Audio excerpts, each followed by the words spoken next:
Okay. I'm gonna turn off the music. Or maybe I can keep it like super duper low. Maybe that's okay. But here I am.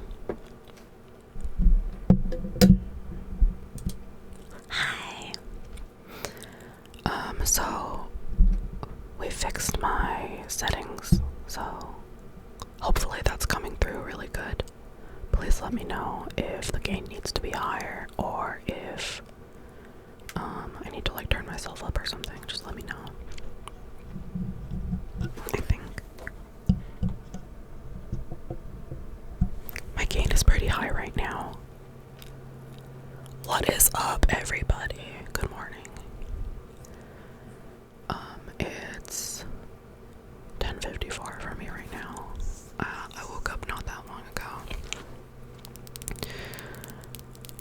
But I had to take care of a couple of things and wait for the gardeners, who I can never tell when the hell they're going to do their stuff. Sometimes they're out here in the morning, and sometimes they're just, sorry, that might have been loud. Sometimes they're out here in the morning, and sometimes they don't start until like 2 o'clock or something. But I probably have to wrap up stream at around 2:20 because I have an appointment at 2:30. So let me see if I can find better background music. Or maybe even nothing at all. We'll see. Let me know if you guys prefer it with or without the music in the background. I think it's probably pretty low, but we can do it totally quiet. I just always get self-conscious of streams getting like, too quiet or not having proper background noise, so just let me know. And I brought out, hi Abby!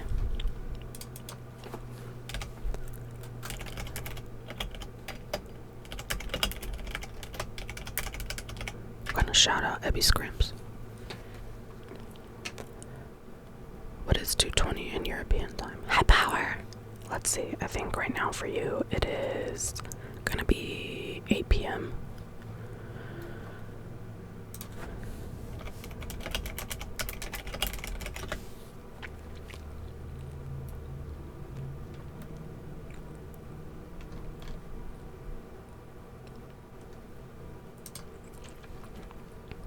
I'm not the best at converting that to the 24-hour time. Like I said, I always have to count on my fingers, and it's so annoying.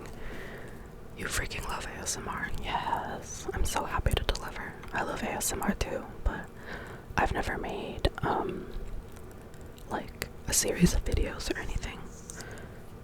And the first time I ever tried to record a video, I lost the recording.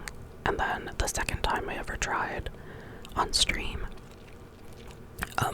the microphone settings were all messed up, so I wasn't able to like enjoy the quality that I put out. I was like very critical of it, and I was giving myself too much crap. But we're gonna try it again, and I have everything from last time that I wanted to showcase, I guess. This time I have a Jesus candle too.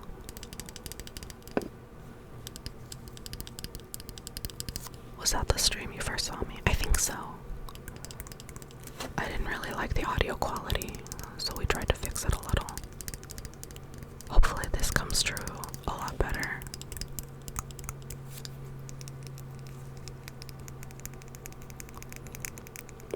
Because I kept my long nails just so I could do some more tapping stuff. But they're bothering me a lot. I'm not used to having long nails.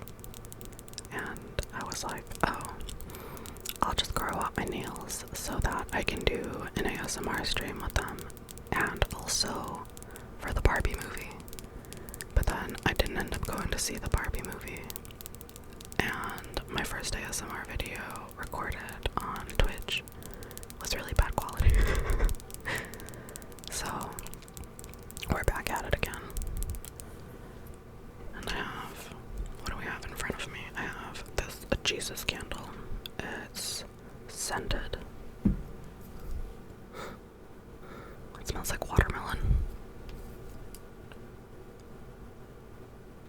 and on the back it's written in Spanish, which has like a little prayer.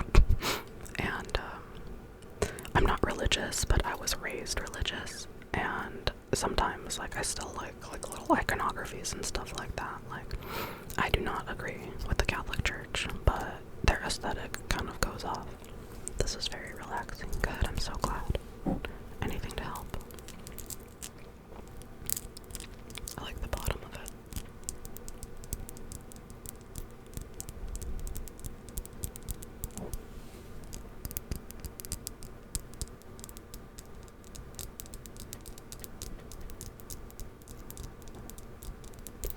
And again, if the music is like kind of annoying, it's just Animal Crossing, but feel free to let me know and I'll turn it off.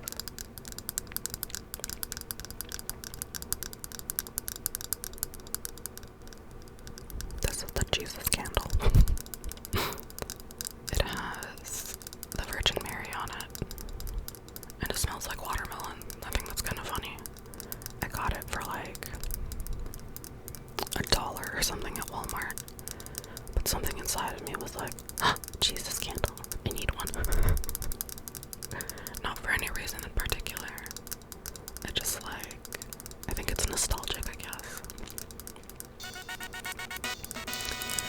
Oh my gosh. Thanks for the follow. Welcome in. I give you kisses. And I can read what's on the back. I think, like I said, it's a prayer, but I can read it in Spanish if you want. It says, Nuestra Señora de Guadalupe, amable Virgen de Guadalupe, Madre y Auxilio de todos los cristianos desde que te apareciste a Juan Diego en los cerros de México. Las penas que me atormentan pongo en tus benditas manos. Acuérdate, oh Santa Madre, que jamás se oyó decir que alguno te haya implorado sin te auxilio. Recibir por eso con fe, confianza humilde y arrepentimiento, lleno de amor y esperanza. Este favor yo te pido. Hi, welcome in, welcome in.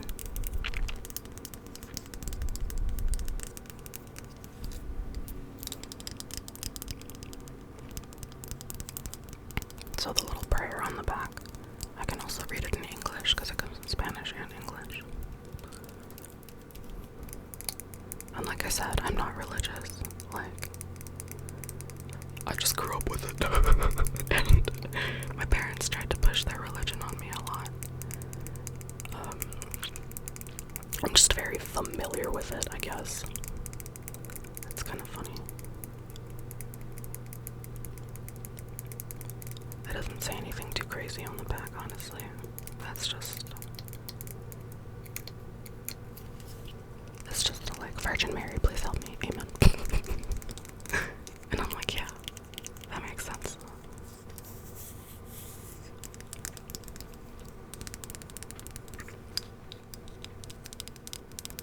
I do like how it smells, though. That's like mostly why I bought it.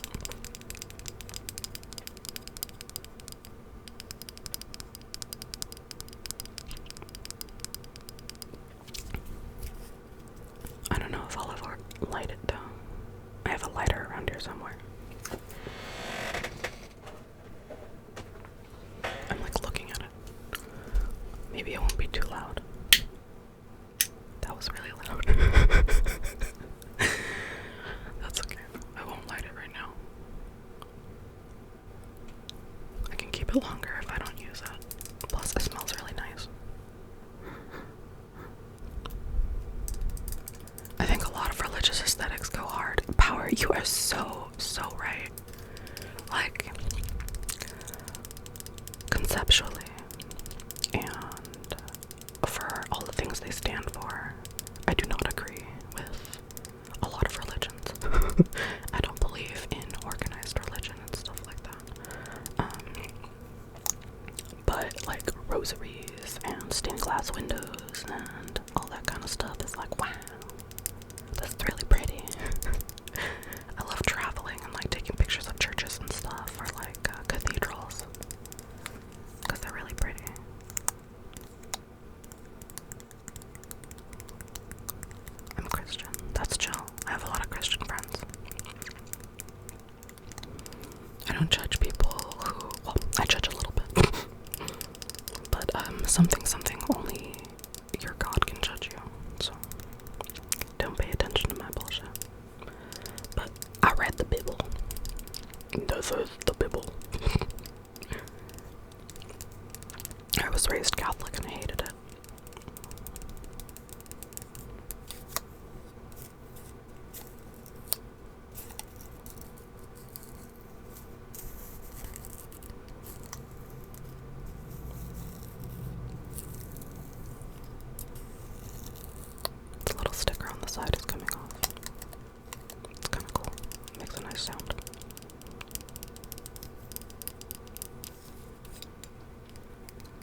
was really thick, like thick with a double C, thick.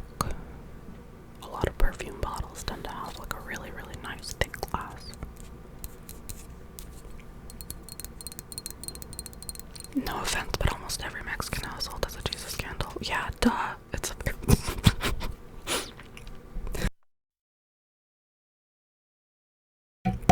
Sorry, I had to laugh.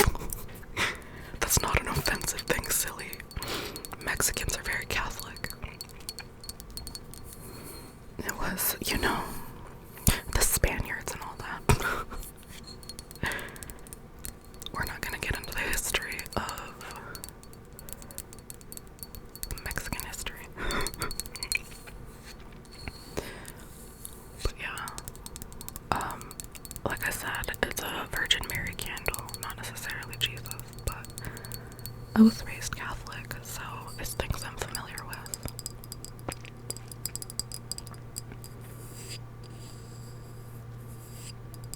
Things nobody knows about me.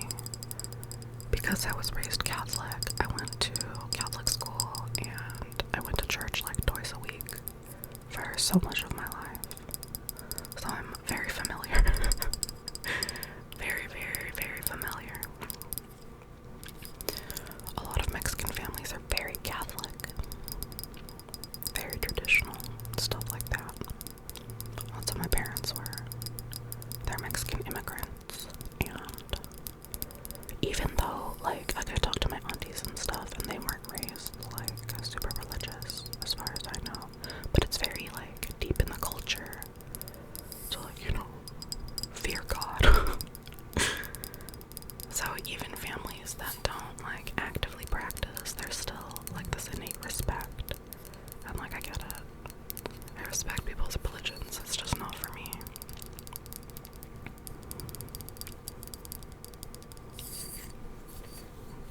This one that I'm tapping on right now is the Oscar for Men Eau de Toilette, and it is in the 100 milliliter bottle.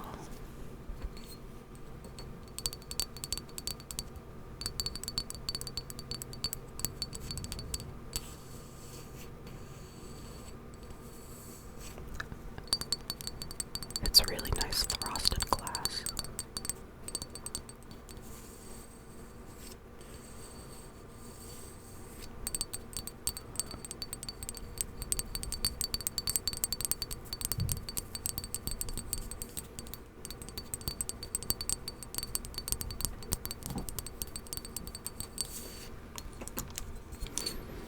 It's not really like a cute bottle, like at all. And last time when I was talking about this bottle, I mentioned that it was supposed to be a gift for hubby from my mom. But I'm pretty sure this is used. I think probably this is something that she got for my dad or one of my brothers, and they probably rejected it as a gift, and she didn't want to waste it, so she gave it to my hubby, and I was like, you are not wearing that shit. Like, this is not a smell that I'm super fond of. Like I said, it's called Oscar for Men. Oscar. My bologna is a first name.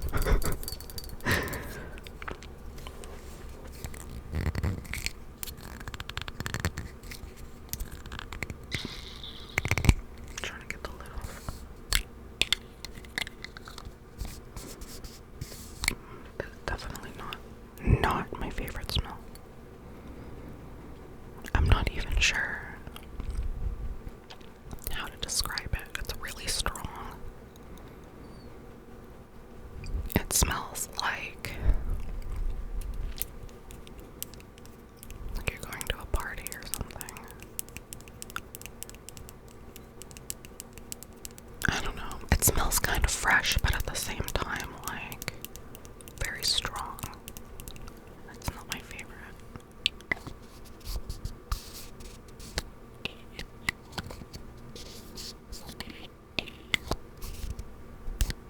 The lid is nice, though. I don't know.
I went to like a strip mall that had a really popular perfumery, and they didn't have it. And I was disappointed, to say the least. But I tried looking online, and you know, like, you get scared of people like knockoff products and stuff like that. So I didn't want to buy something online and have it come in and be like, oh, this is clearly a knockoff. And I think it's like kind of expensive, obviously, to try and track it down because it's discontinued. So I think any place that I had looked up where to find Burberry Summer, it was just, I don't know, too risky. And I don't like to deal with stupid websites that are not reputable and stuff like that, you know. So the one that I'm holding right here is Burberry Weekend, and it is also not my favorite.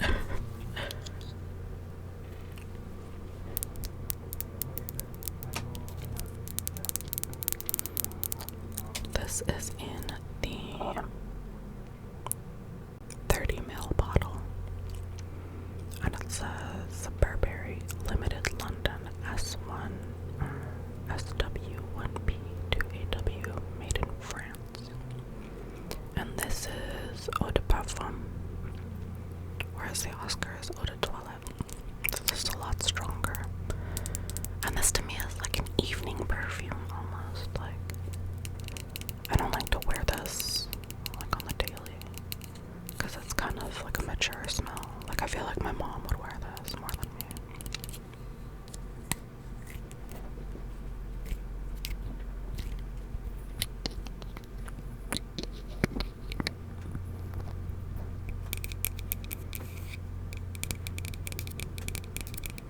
It's shaped kind of like an ink pot, which is kind of cute.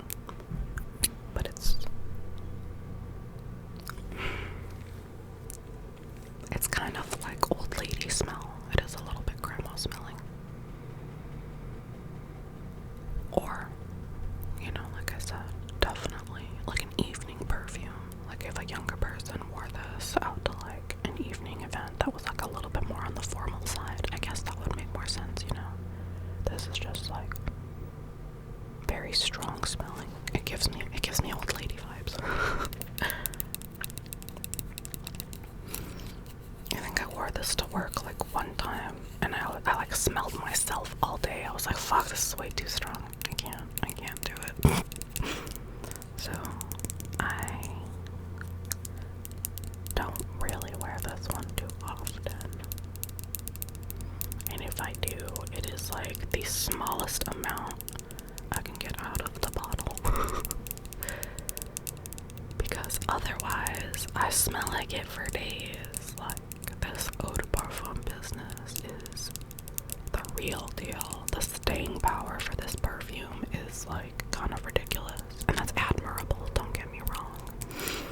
It's just like if I didn't want that sort of smell and it's like stuck on me for a few days, I'm like trying to wash it off in the shower and shit. And I still smell like Burberry Weekend.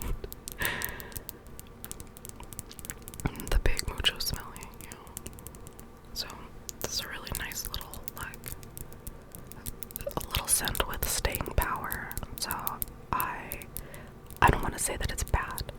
It's definitely just not something that I work with on the daily. This is for sure a little bit more what I would call like a refined smell. So it's got the name embossed on the front with a little like a washi tape decoration. On the top, it's got like their little logo. Here's a little guy on a horse for like jousting. And it says Burberry.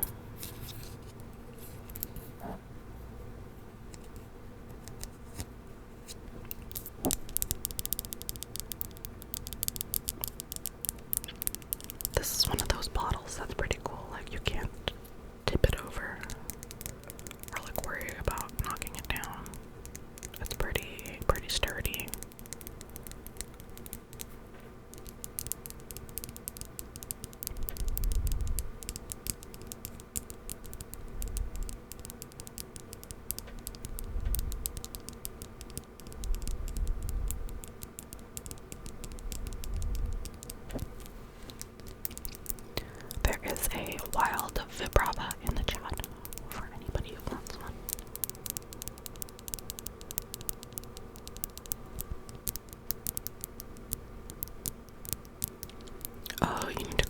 Pokeshop.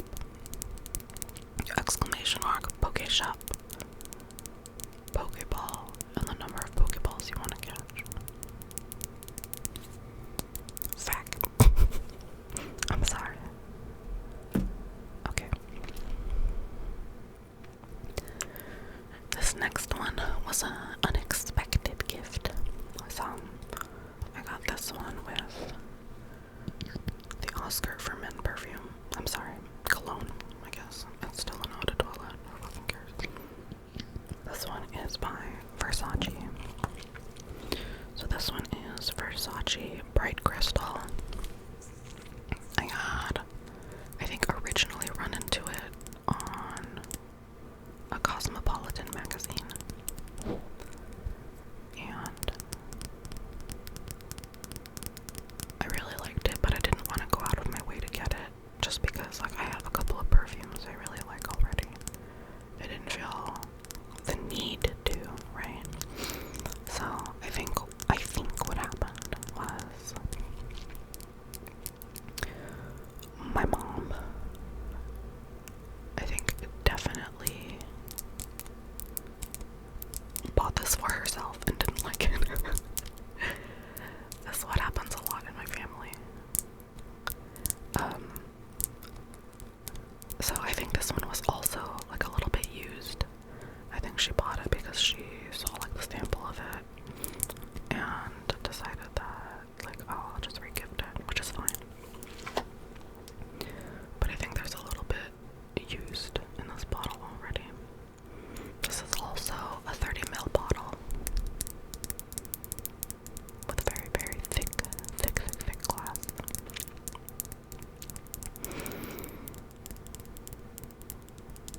It's really small and sturdy. They have this like fancy little plastic lid on the top, so it looks kind of like a gemstone, but it's very much plastic.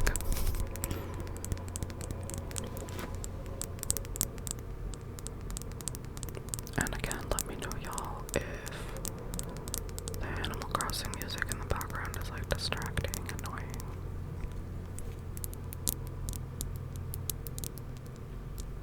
I really like how they emboss it. Versace Bright Crystal. And I think this is an eau de toilette, so it's not as strong as Burberry Weekend, which I can appreciate. I haven't used this one yet because normally like I shower before I go out. I always forget to put on a perfume. Like I'm like worrying about other accessories and crap and like drying my hair and stuff. But normally I'll spray perfume on like the back of my neck, like the base of my hair.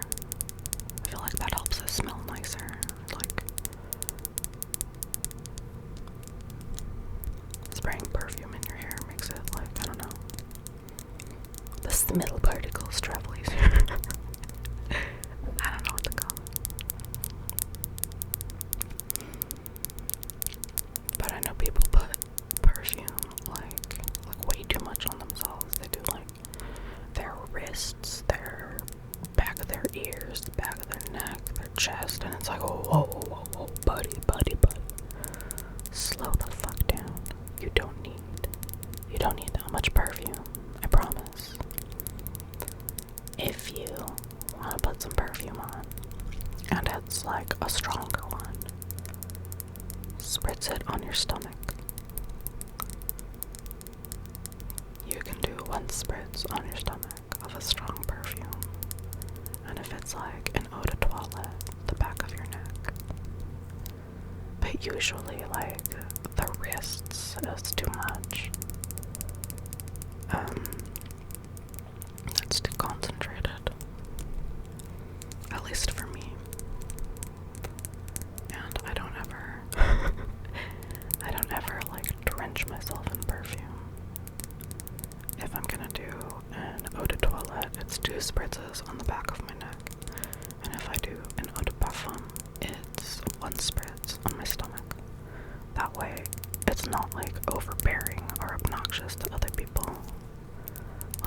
nobody likes being next to somebody and it smells like they drenched themselves in the whole perfume bottle. Like, not the most pleasant thing in the world, right?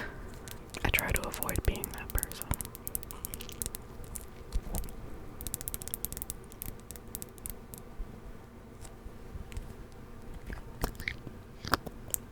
The lid makes a nice sound though.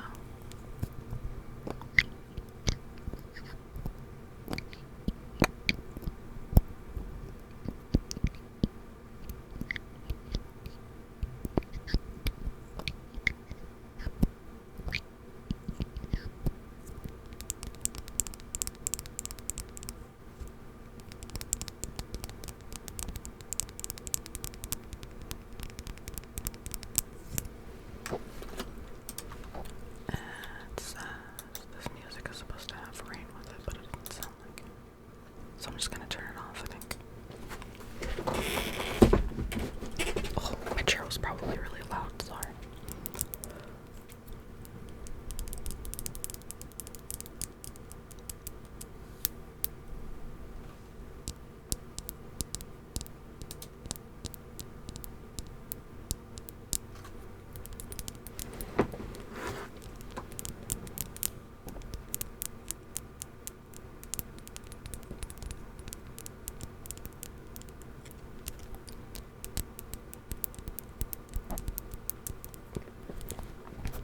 Or if the music was nicer, let me know. I think the construction around my house has calmed down. I have a neighbor that lives in front of me, right? And they've been building like a whole damn house in their backyard, I swear. And they had some signs out, and like traffic cones and stuff. They had to like block off the street a couple of times. So it's been a lot of construction, and you can see, like on their property, this big ass new house. And I think it's supposed to be like a granny flat, I think. But it looks like a lot fancier than just a granny flat, you know? It's one of those like, oh shit, okay. 2 houses on your property. And they're good people. They have a cute dog. I'm not sure, like, all of the details as to why they're doing the construction. Maybe they have a relative, like, coming to live with them, stuff like that. I can only make assumptions. Because I'm not a nosy neighbor. My priority right now is trying to find an opportunity to talk to my neighbor to the right of me about his outdoor cat, because I almost hit her with my car the other night, and he's fucking lucky that I pay attention, because this little girl was sitting in the middle of the road and it was, you know, dark out at night. I had my lights on and I see this little girl in the middle of the road, but at first I thought it was a fucking plastic bag or something, because she's a pretty dark little cat. And I inched closer because I don't like to take chances like that, you know. Like I don't want to throw caution to the wind and accidentally do something that I'm gonna, you know, regret. So I drove closer to this little cat, and she was fucking focused on something. She was not paying attention to my whole ass car, and I wanted to, you know, just honk at her, but it was pretty late at night, and I didn't want to upset the neighbors and shit by honking at this cat, especially if this cat didn't listen. So, I told my hubs, get out of the car and go shoo her off the road. And he got really, really close to her before she even noticed that we were there or that my car was there. She was chasing a fucking squirrel and she was hunting it. So clearly she was more preoccupied, but she was in the middle of the road stalking the squirrel.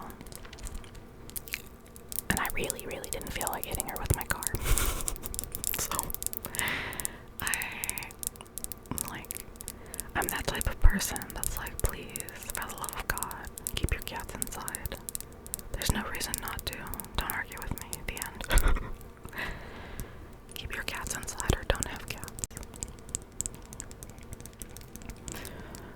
Because I have run into too many cats around here that have had injuries or just straight up, expired because of all of the traffic that's around here. Like, this is not the bee's knees around here for outdoor cats. There's too much traffic, too many cars. The risk of accident is like way too high. So, their kitty was at my door one day, and this wasn't too long ago. So she was at my door one day, and she's pretty little, so she is definitely like not even a year old yet. She's pretty small. Or if anything, she's about to be a year old. So this kitty is at my front door, and I don't let my cats out, obviously. So the screen door, the security door, is closed, but the wooden door is open. So my cats are sitting at the front door, staring at outdoor kitty, and they're kind of just chilling. So I come over and I sit there at the front door and I crack the door open a little bit, and I pet the kitty. I offer her some treat and stuff. She eats it up, and I think my neighbor thought that my door was cracked and his cat was trying to get in. So I hear him yelling at her, and he's like, get out of there, it's not for you. And I'm sitting there feeding her treats, and I lean out the window and I'm like, hi, hello, don't worry about it, I'm just petting your cat. And then he doesn't say anything. I'm lurking, but hello, hi, good morning, Char. Well, it's morning for me, it's not for you. Good morning,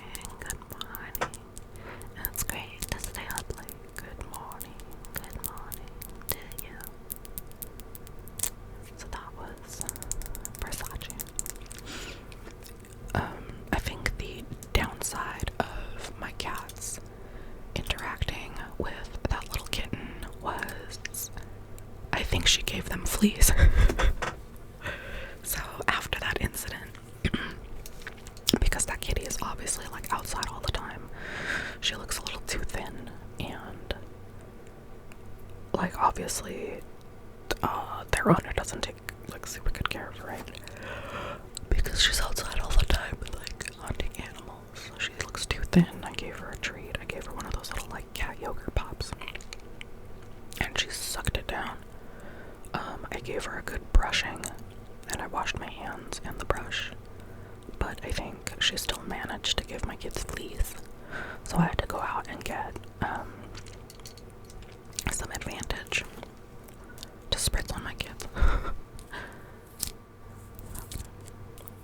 The next perfume is Sweet Like Candy by Ariana Grande. And this is the 100ml bottle, and it is an eau de parfum. So this is my favorite. You're online shopping right now. Let's go. What are you shopping for?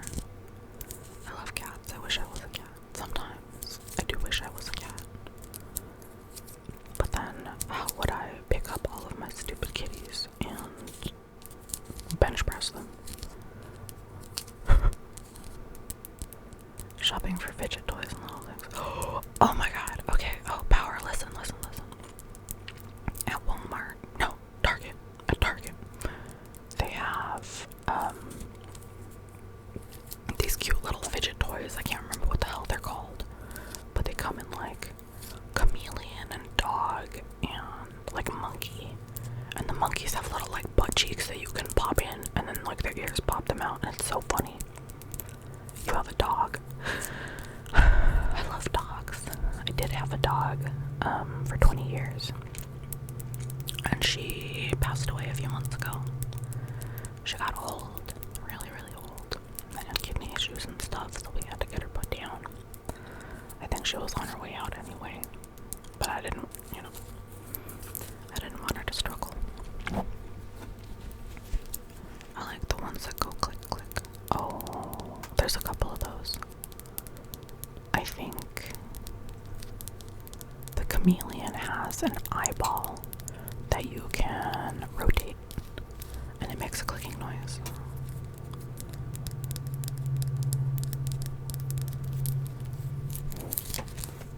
This Ariana Grande bottle is like super thick, very big. It's like pink, like a matte pink, so you can't see the liquid inside, right? It's shaped kind of like a really big, heavy candy. Like a Gunpei-to, little rock candies, little star candies.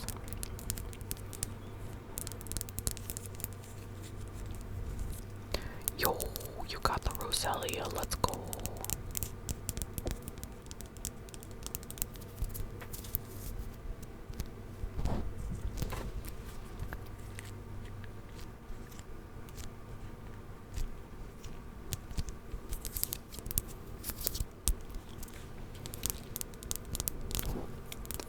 It also has this little puff ball attached to it. It is a really, really cute bottle. And I didn't buy it because of the bottle. I bought it because I really liked the perfume. And I get a lot of use out of this. But it's still been going pretty strong. Like, if I really like a perfume, I get the 100 milliliters. Just the full-size bottle. This was so worth, I think. This was actually a Christmas gift from my mom a few years ago, because she really only likes to buy me cosmetics and stuff. So I was like, okay, there's this perfume that I really like, if you want to get it for me. And she was really excited about it. So I like this one a lot because it smells really sweet. It's really nice. I like to smell like a fucking strawberry shortcake doll. So this one's fantastic. Some people would probably think that it's too sweet, but I really like it. That's kind of like the whole point of it.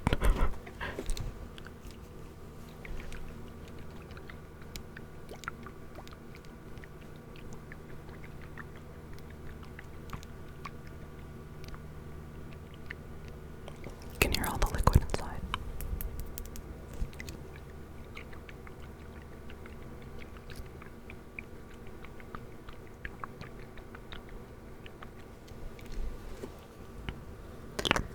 And the lid is not held up very nicely. It's like chipping on the bottom. I think the paint is coming off. Hi, welcome in. It's good to have you. I give you kisses.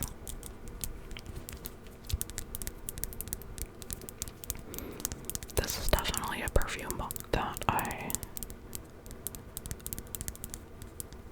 would wear every day. Like if I go anywhere, I usually spritz this on me. A sippy. No worries, I'll take a sippy for you.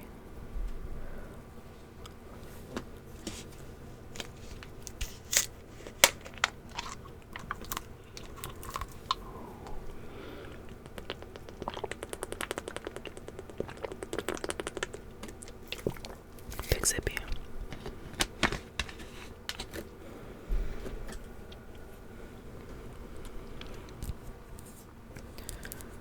The way that this is shaped, you can't really get like too many different sounds from it.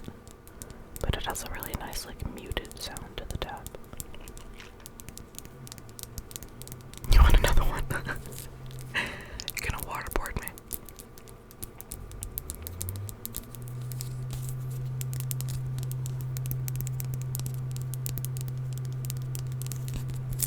Okay.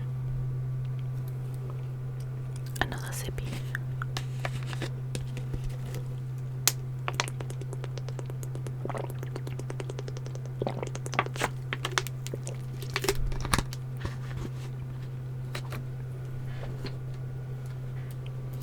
Welcome in, welcome in. Okay. So that one's my favorite. This one is another one that I really like. And this one is Amore by Vince Camuto. And it is in the... What is this? I got your face because it's adorable. Oh, you're so sweet.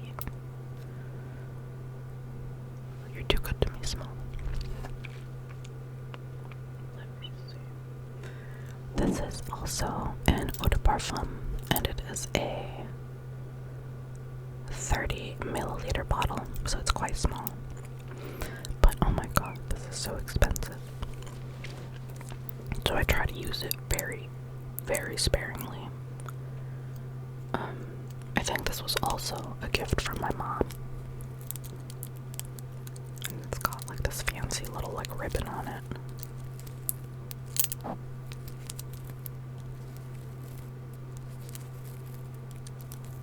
You want me to sit up and stretch? Okay, hold on.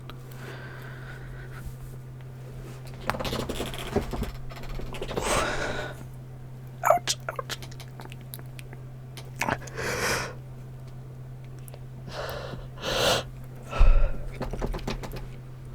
Okay. Big stretch. So this bottle has like a really intricate lid on it. And it's got this little ribbon on it, like I said, and like a little coin on it, like a pendant almost.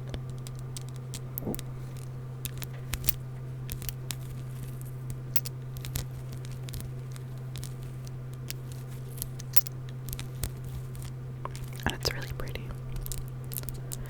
I'm definitely a sucker for pretty perfume bottles.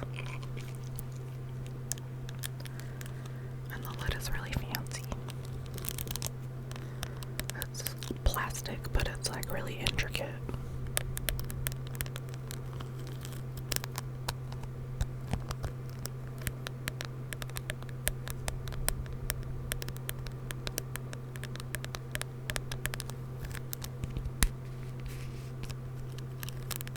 Let me see if I can take this one apart.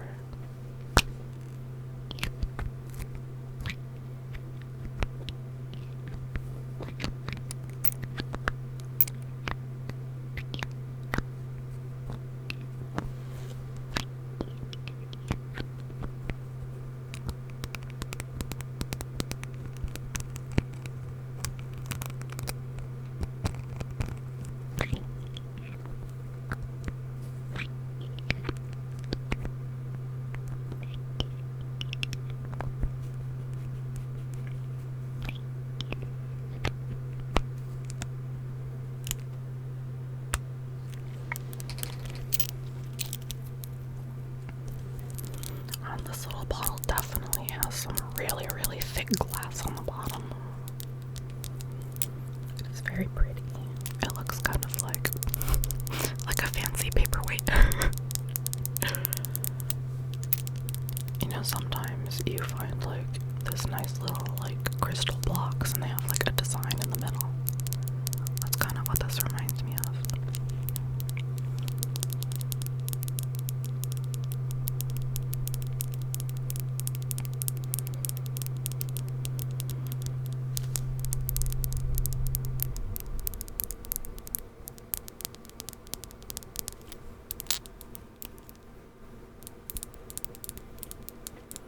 And I haven't really been wearing any perfume anyway, just because it's been really toasty out. And I really, really prefer not to put on perfume if I'm just gonna be like sweating it off.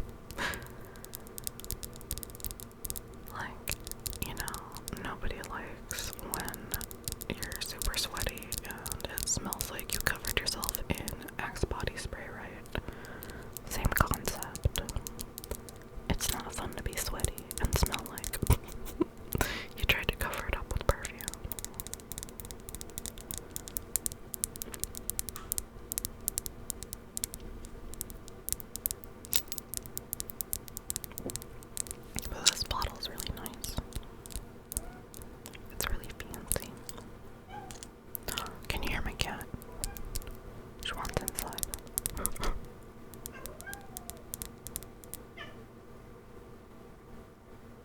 you can hear her.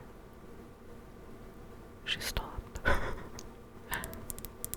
She wants inside the room, but she's been really like attention starved lately. So I had to shut her out of the room. She keeps like standing next to me instead of like she refuses to sit in my lap. Coco. Excuse me. I totally burped. So I had to put her outside because instead of sitting in my lap or like relaxing or doing anything, you know, like laying down, she will stand up and hoist herself up on like next to the chair, and she'll just slap my hand. She wants attention so bad, she will just come over here and stand next to me and slap, slap, slap, slap, slap. So I didn't think it would be a good idea when I was trying to do ASMR. You know, I figured that her meows might be a little bit too loud. Like she's already pretty clear and she's like outside the door.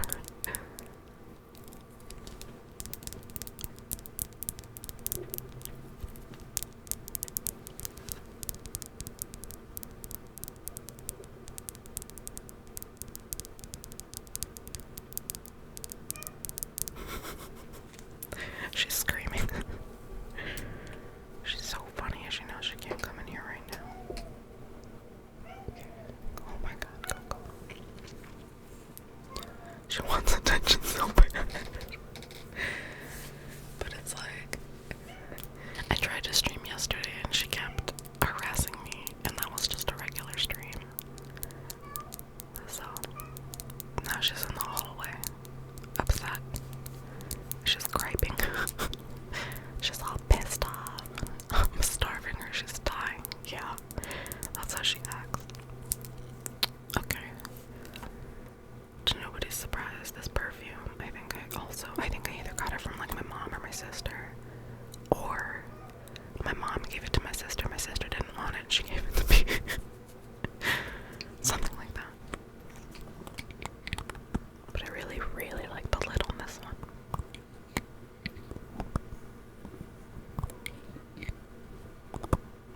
It's just plastic, but I think actually it's like acrylic. It's a little bit like more hollow sounding, I think.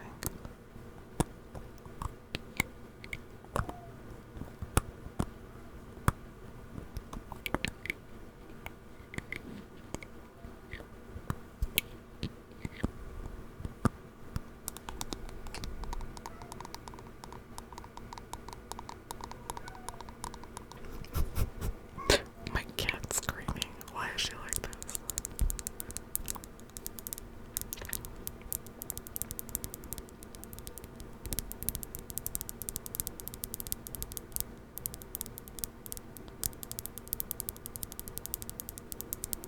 I think this bottle is really, really nice. It's basically just a rectangle, you know? Very long and boxy. And this is, I think, also 100 mils, and it's in eau de toilette. This is one that I wear less frequently than my Ariana Grande perfume, and less than my Vincente Camucho. I'm sorry, Vince Camucho. This is like my third favorite of the bunch, and it's pretty, sorry about that, it's pretty fresh. Like, I love this for an everyday perfume. It just smells like a little bit like clean and fresh.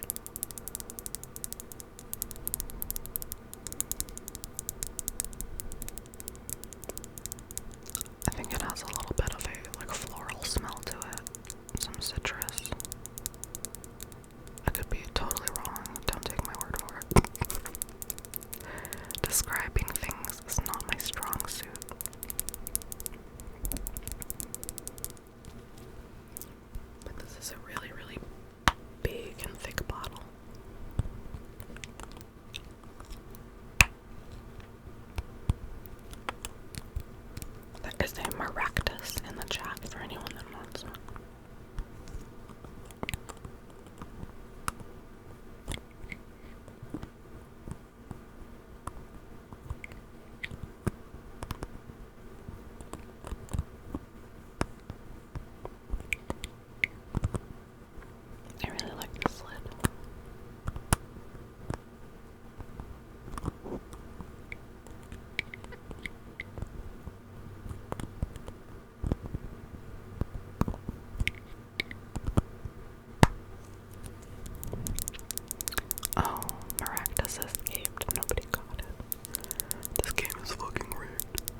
eyeshadow palette that I had gifted her for Christmas like ages ago.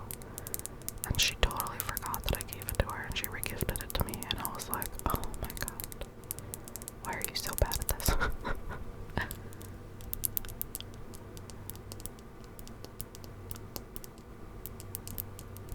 I'm a lot better at the tapping noises with my right hand than my left hand. I feel like my left hand just doesn't cooperate.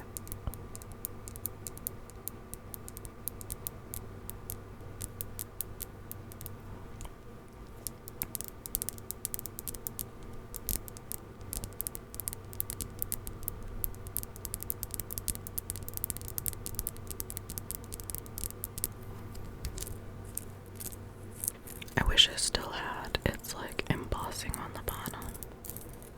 It's really worn off over time.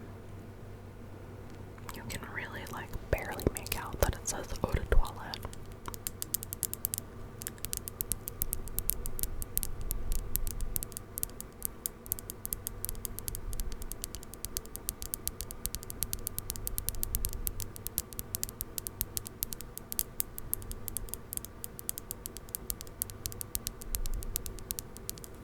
I like this bottle a lot. You can't really hear the liquid like at all though.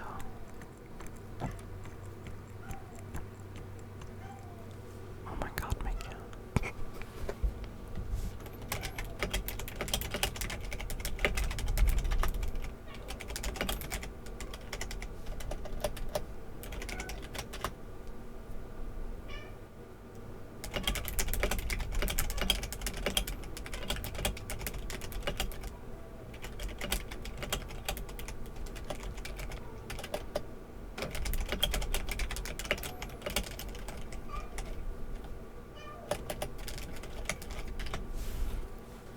Okay.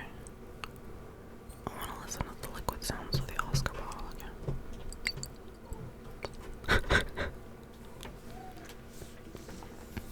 My cat's scratching at the door and trying to stick her paws underneath.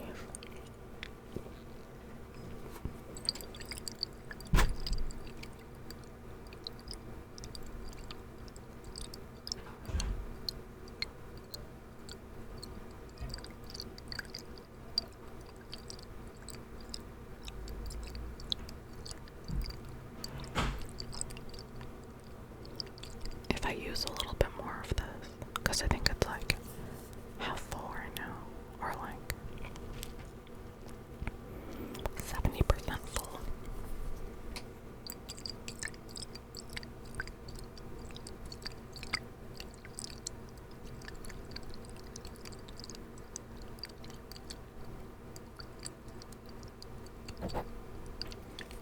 I'm sorry if I bump the mic too much. I hope it's not annoying.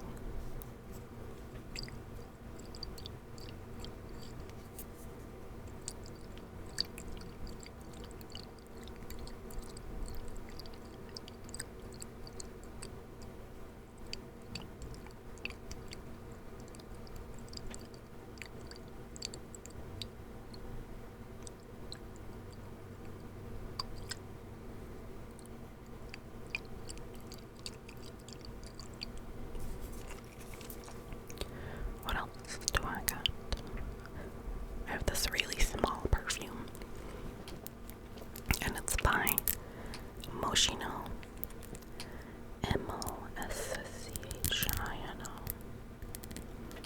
And this was like, I think this was a freebie. Like if you spend over a certain amount of money at Sephora, you get like certain points or something, and they have like little stuff up at the counter that you can choose from as your freebie. So I got this little perfume sample, but it is still like the cutest little bottle. This is only a 5ml bottle. That's how small it is. Most standard perfumes are like 30ml, right? So like the Burberry Summer, I'm sorry, the Burberry Weekend that I have, this is 30ml. This little bottle right here, I can like hardly call it a bottle. It's so small.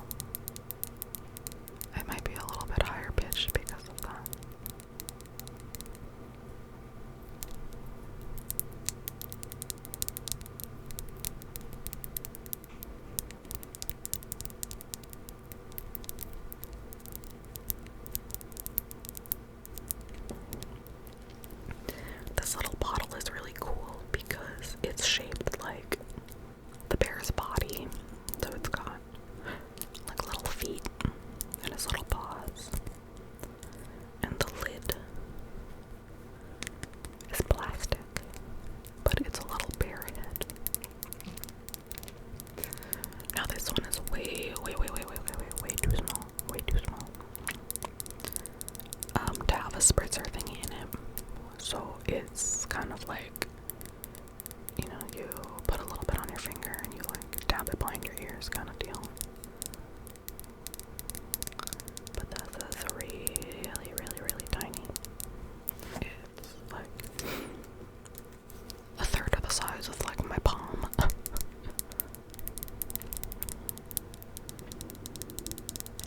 Oh my god, can you hear my stomach growling?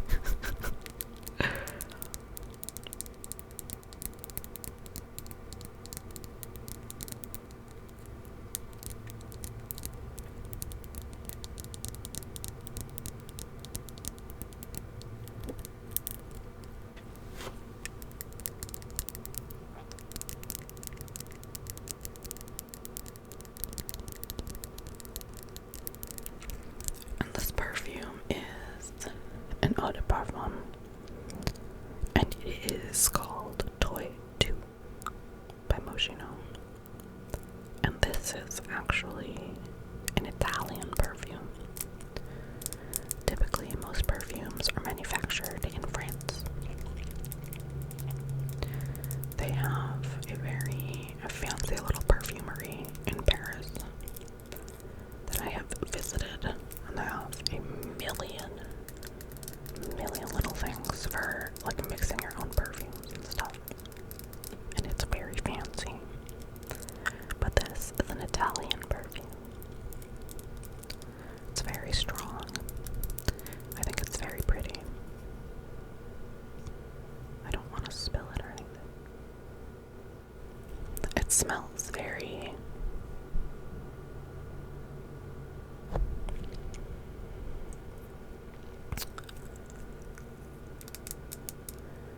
this is definitely, I think, something that you wear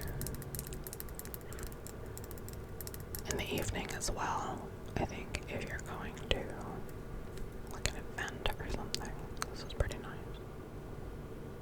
It's really strong. I'm not quite sure how to describe the fragrance, you know? I'm really bad at that. But it is a really nice, like, elegant smell. I feel like you can definitely wear that to, like, a party or something. If you're going clubbing, going out to lunch, you know, shit like that. It's strong, but it's also light. So that's nice. It is a very light perfume, but it has staying power, and I think that's pretty nice. This is something that I would definitely wear to work a lot.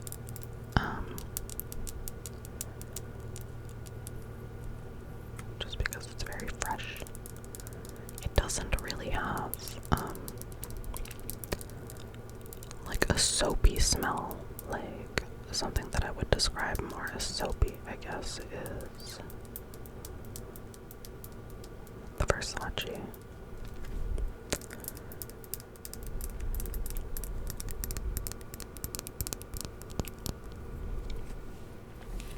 But I think this one's a little bit sweeter. I do appreciate sweet perfumes.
way too loud. I'm sorry.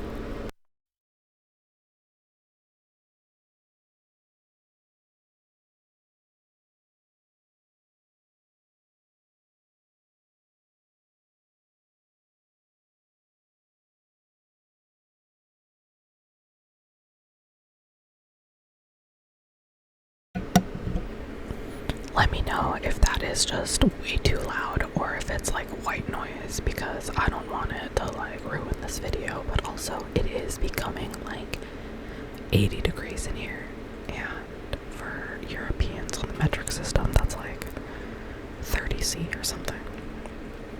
So I'm gonna let my AC run for just a little bit because I'm roasting in here. So I'm sorry if it's like really loud. I'm sure you can hear all of it, everything.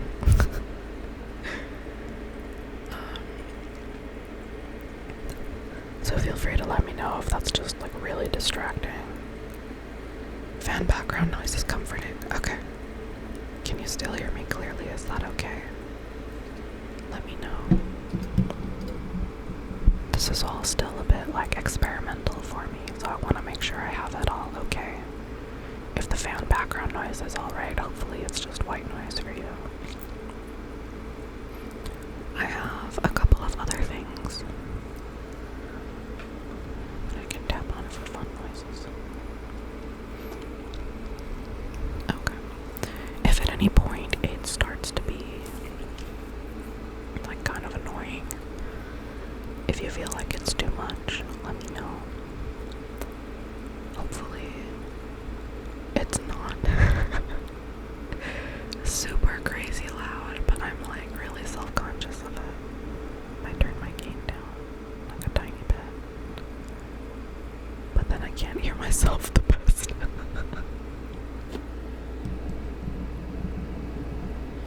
Okay.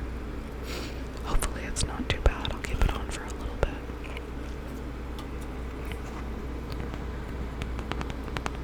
I got this little air freshener thing. It's like this pretty anime lady with like demon wings. And she is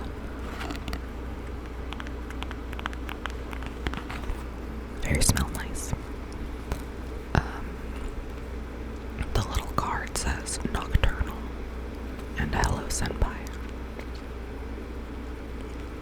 I'm not sure what the smell is though.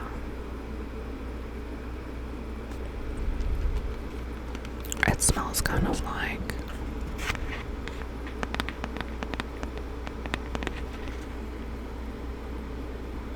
kind of woody, kind of spicy.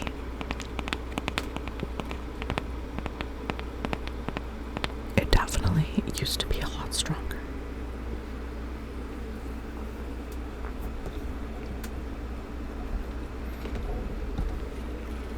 But I've had it out. I'm like hanging on my mic for I think a few months now, so it's been a while.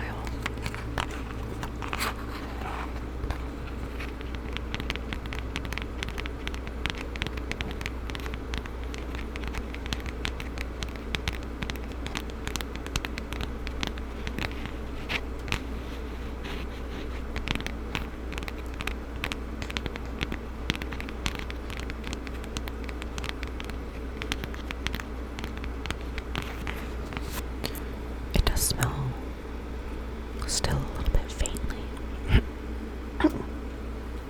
Excuse me.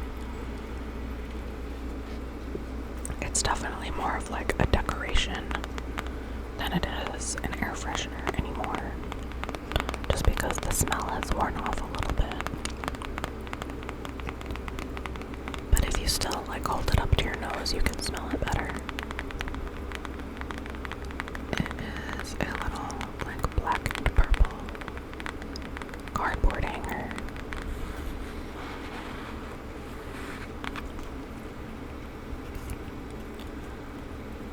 It is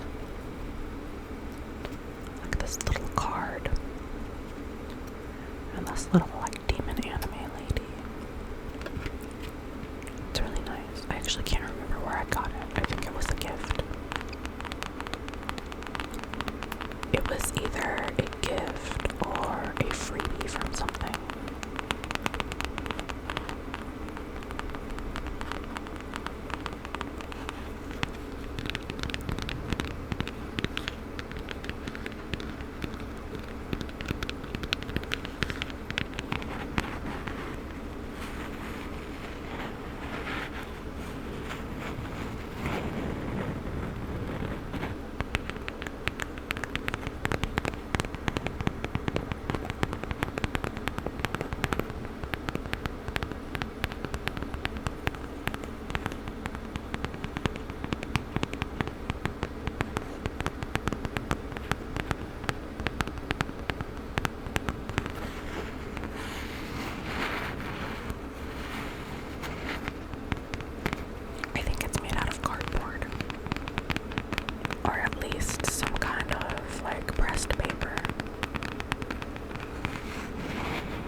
was trying to gauge interest for if anybody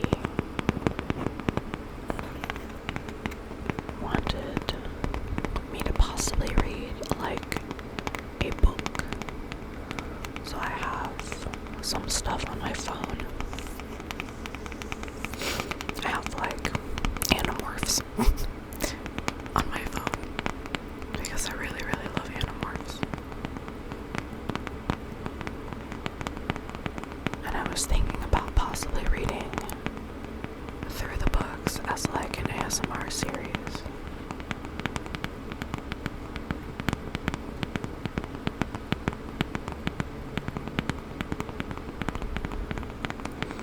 I hope the fan in the background is still okay.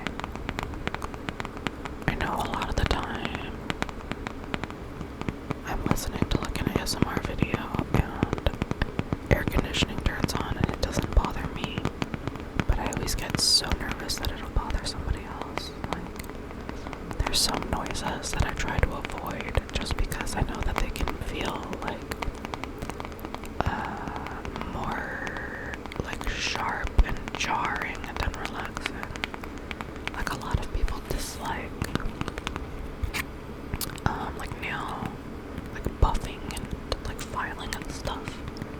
Like I used to have a friend who would get so upset at me whenever I did my nails in a phone call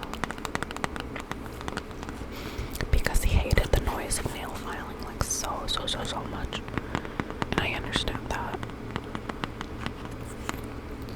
I just don't want to accidentally like elicit the same effect, you know?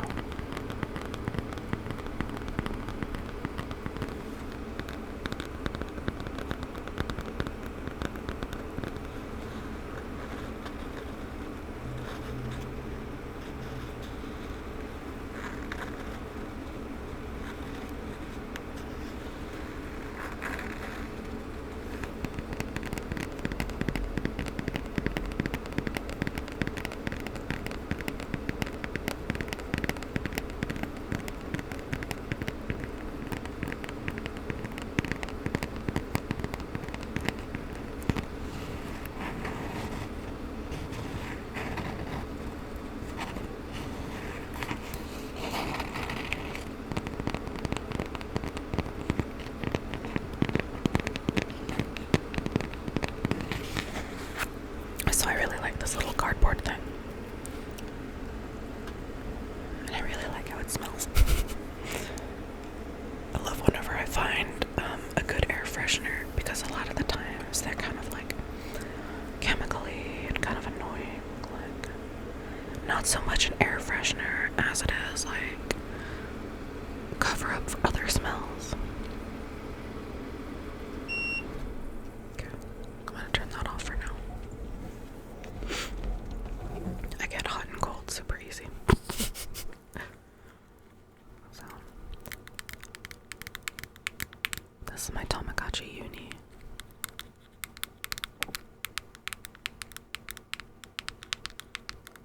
It's got a really cute plastic blue background and it's translucent. Growing up in the 90s, I really miss a lot of clear plastics. Like we used to have clear Game Boys, clear phones, you know, stuff like that.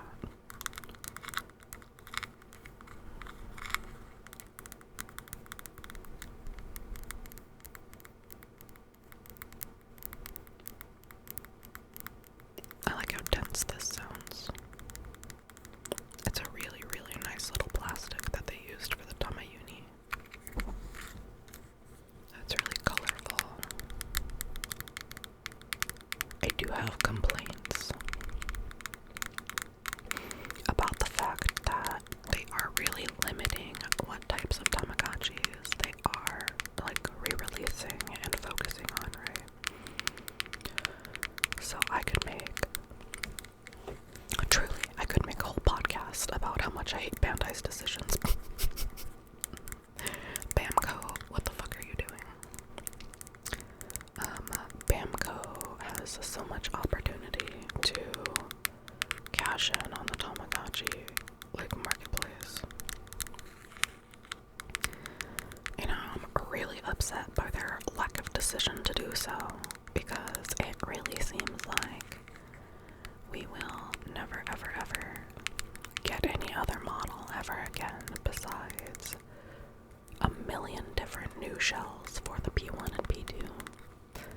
So that's the one that they usually keep stocked at like Target and GameStop and stuff. So these days you really only see the P1s and P2s with the like checkered background and the squiggly background, right?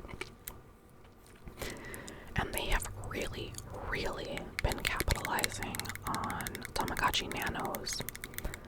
And those are the other ones that you keep seeing at like GameStop. The like R2D2 one, the Jurassic Park one, the K-pop one, the Miku one. They are taking their simplest Tamagotchi because the Nano has like hardly any features. The only Tamagotchi that is less eventful than the Nano is the Chibi. In the US it was localized as the Tamagotchi Mini, but the Mini slash Chibi like doesn't even have games on it. It's like an accessory. And the Nano is pretty close to that, you know, like it grows up pretty quickly. It only has like one game. But whereas the Chibi has no games at all. There's no games to play on the Chibi. The Nano still has at least one game, and I appreciate that.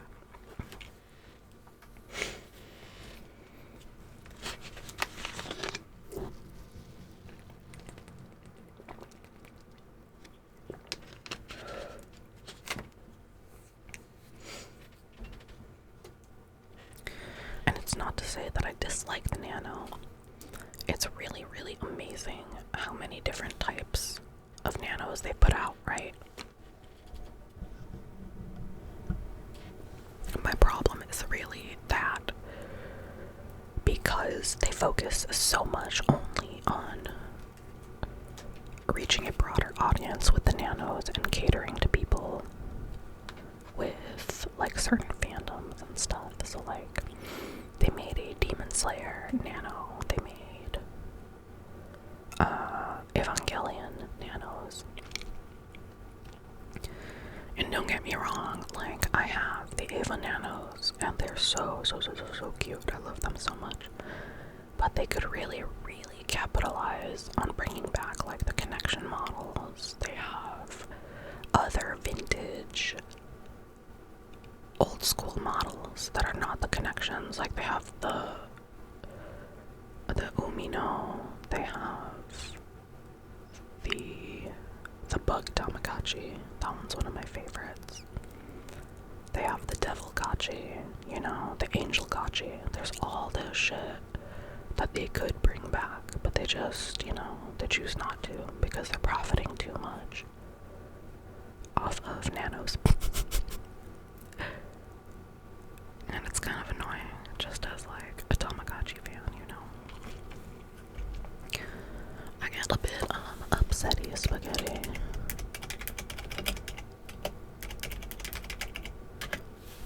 I get a bit upsetty spaghetti by the lack of diversity of current gen Tamas, modern Tamagotchis, I guess. I have this little lotion pot in front of me that might be nice. I don't know if it smells good though.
always appreciate lotion that comes in these little pots, just because I feel like it's so much easier to use.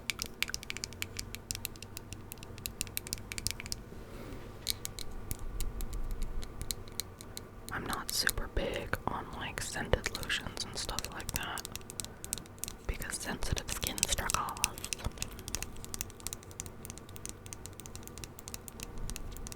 But this one is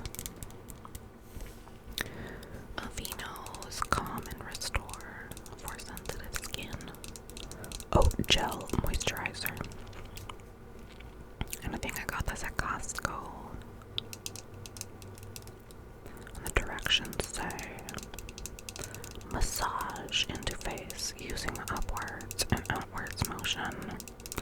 Try our other Aveeno Calm and Restore products.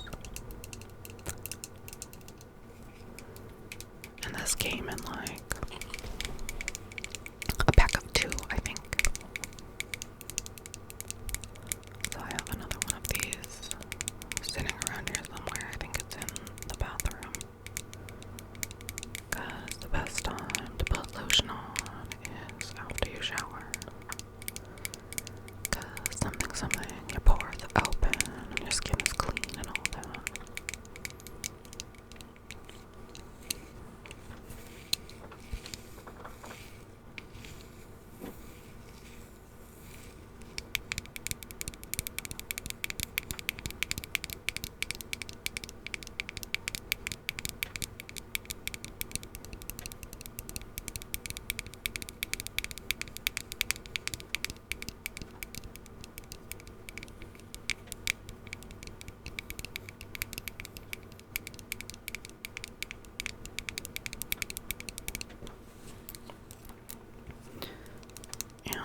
The glass is kind of okay. It's not my favorite, that's for sure. I think it sounds like too close to the plastic lid to be worth my interest, you know? I'm trying to think of possible other things that might be nice. Because I just have like a bunch of crap on my desk at all times.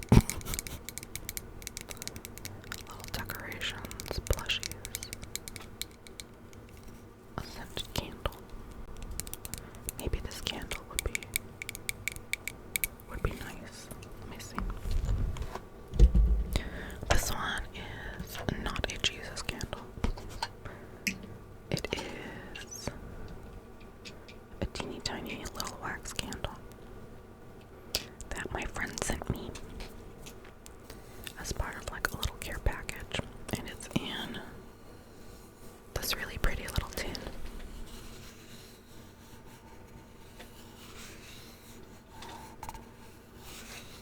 And it smells really nice.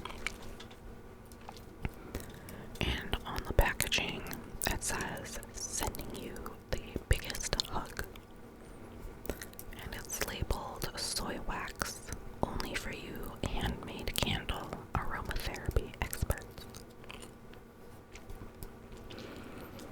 And on the bottom it says, never leave a burning candle unattended. A burned candle out of reach of children, pets. Always leave at least 10 centimeters distance between burning candles. Do not burn candles near draught of anything that can catch fire. Keep a wax pool clear of matches and debris to avoid flaring. Trim wick to 5 millimeters. Place on a level surface. Never handle when lit. Container will get hot on sides and base. So those are all the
like a little gift set, you know, like a gift basket kind of thing.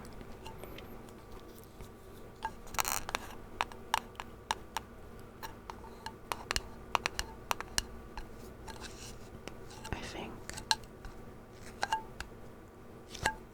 along with this candle, I also got a cute mug. And it says, "This mug is a hug from me to you." And in that little care package, I think I also got a blanket and some socks.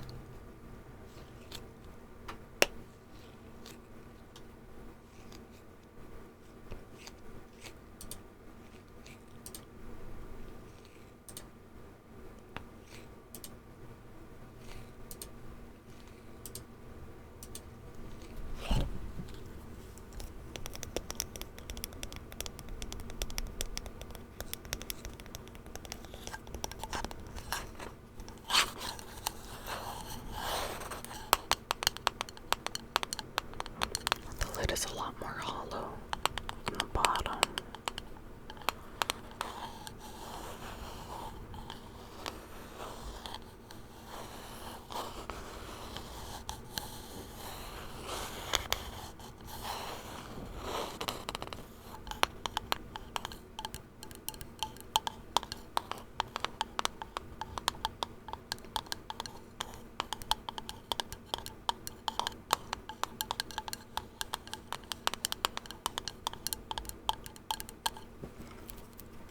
And I'm gonna open it.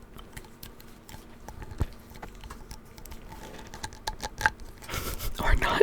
Maybe I can't.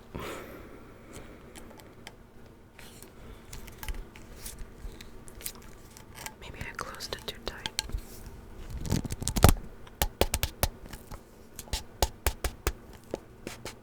There we go.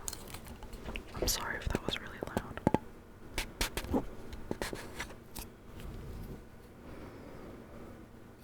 It smells really fresh. Kind of floral, I think. I don't think it says what kind of smell it's supposed to be, but I think it's floral. I think it's really nice. This is my problem with scented candles, is I hate using them because I like when they're like super fresh and I can just give it a little smell.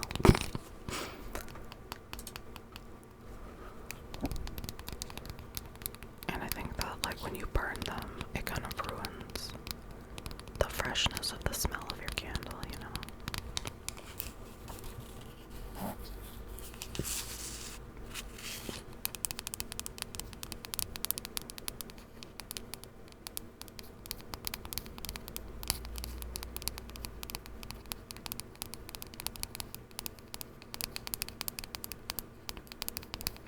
And it's a really cute little like gold jar.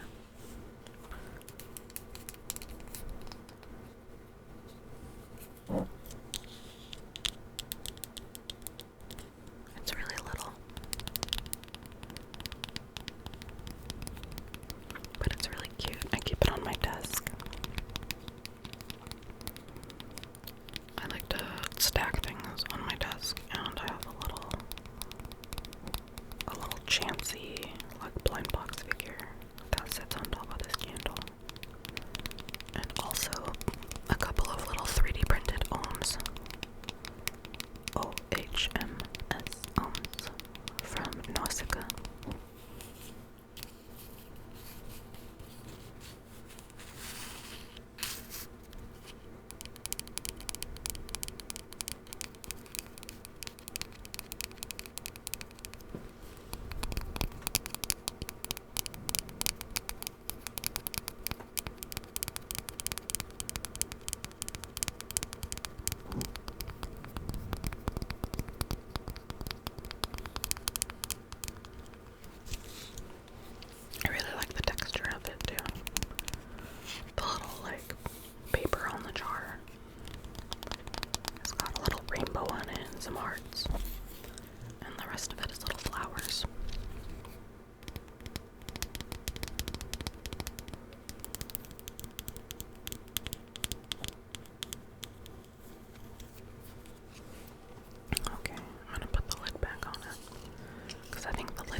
I do not have a bathtub in this house. So I do not know when I might have the opportunity to use this whole bath bomb. It's still wrapped up in the plastic. And like, is it like possible to use bath bombs in like a shower only kind of situation? Because I don't think it is.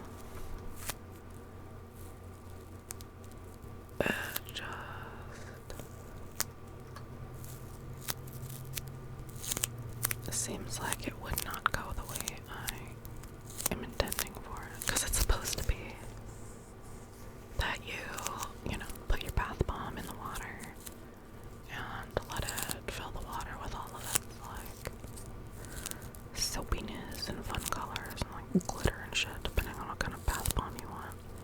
This one's got like fun little flower petals and stuff that you can see. And it's a little pink bath bomb, so I'm assuming it's all supposed to be like floral.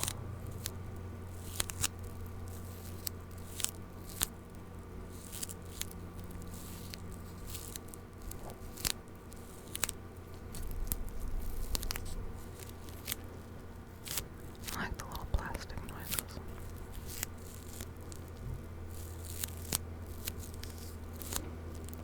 It sounds kind of like foamy.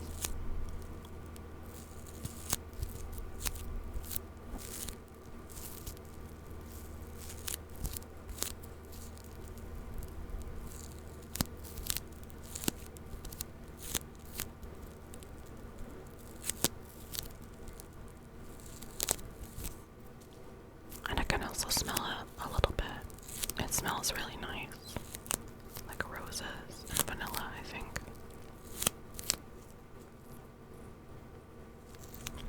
Maybe something else, but I can't quite make it out. I'm the worst at identifying smells if it's not like the most obvious thing ever. So I have a couple of like smell good stuff in front of me now. The little cardboard air freshener, this little bath bomb, and the scented candle that came with it, and then my Jesus candle. My Jesus candle smells like watermelon.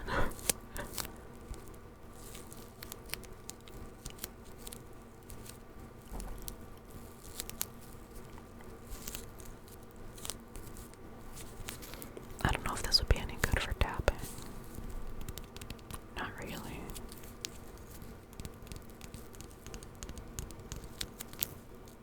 It sounds kind of chalky.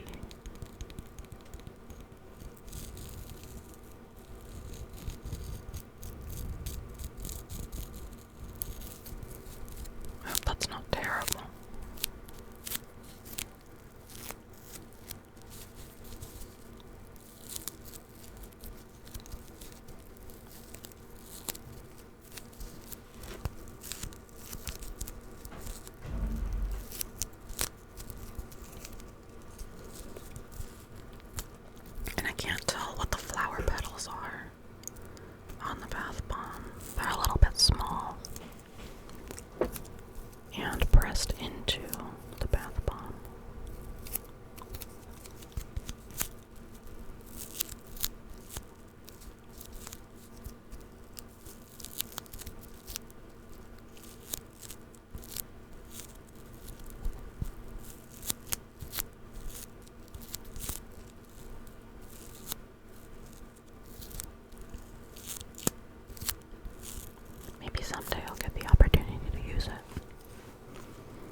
this.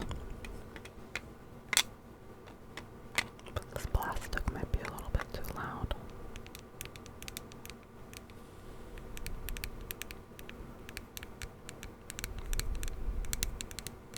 I'm gonna take them out of their little like test tube. These are from Chessex, and they are a set of 7 dice. And I got them for about $12 at Barnes & Noble.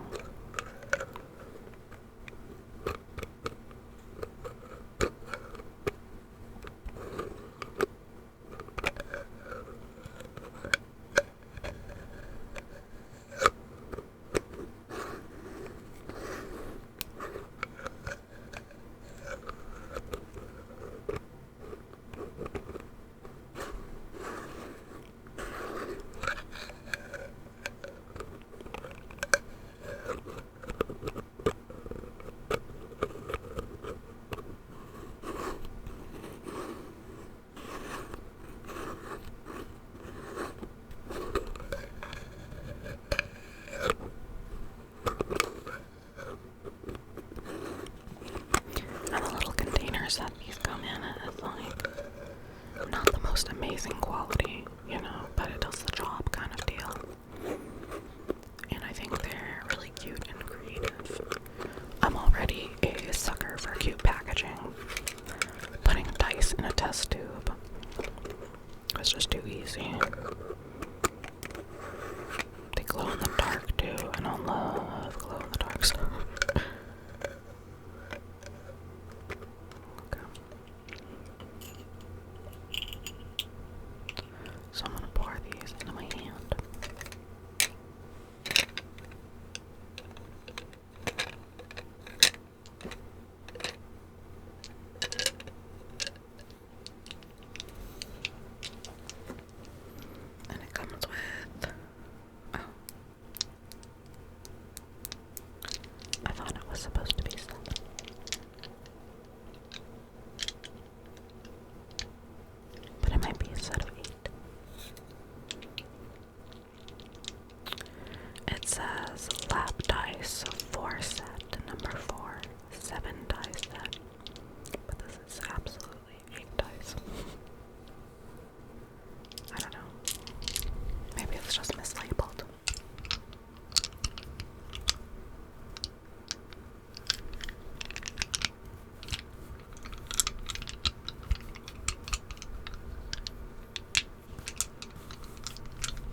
this is definitely like my limit.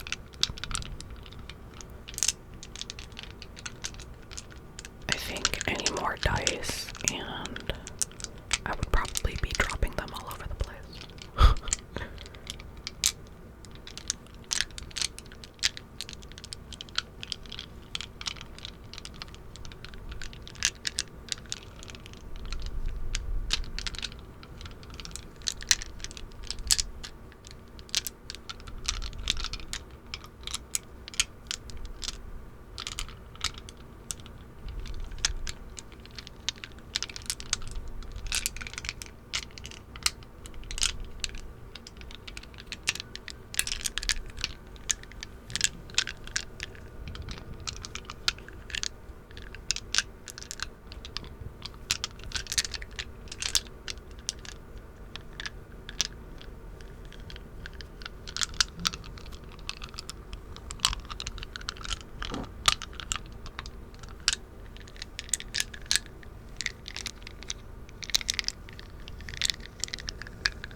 I also have some metal dice around here somewhere,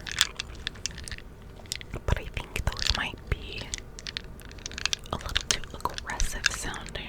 I think these are a little bit more muted and have like a little bit more pillowy of a noise. The metal ones that I have are very, very heavy, and I'm concerned that they would be too sharp in terms of the noise that it would make.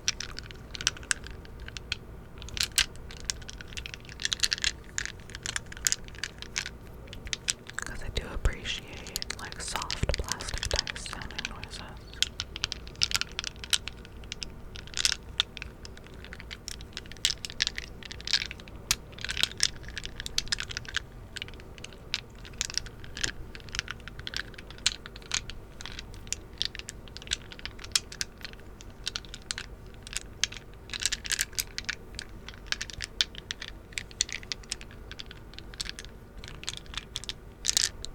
Hi, welcome in.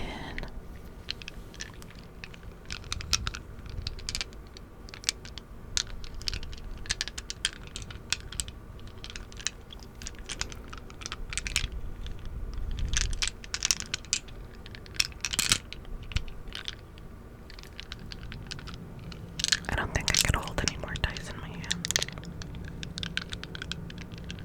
I think maybe like 4 more. But this is pretty close to the limit. I don't want to start dropping things and losing them.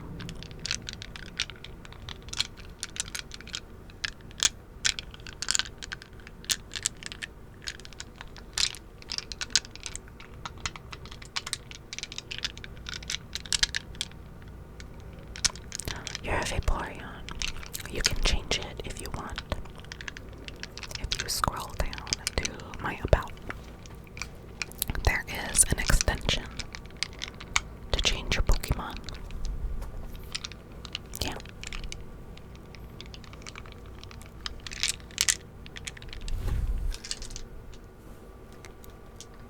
If you scroll down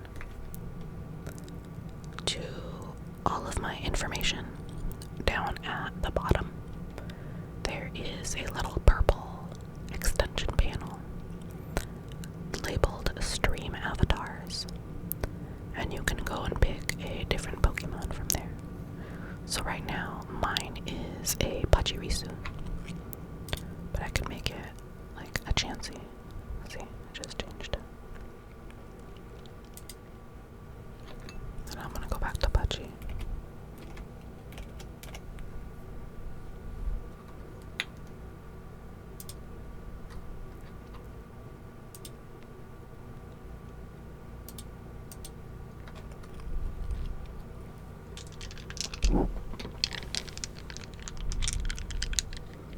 I do really like a Vaporeon though. Not because of the meme. I'm sick of the meme.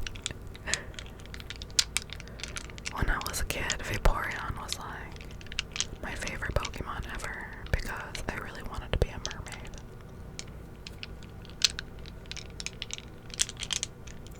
You got a chikorita. I'm so jealous. I haven't got a chikorita yet. And my starter was a Grookey. And like, I only like Grookey out of that evolution line. I'm not the biggest fan of the evolutions. Just the little guy.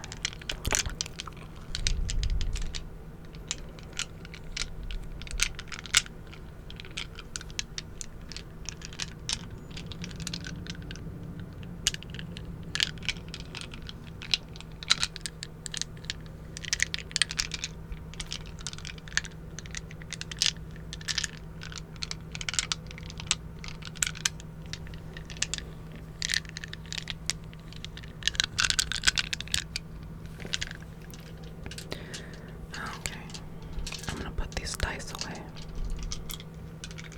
even though they're really nice.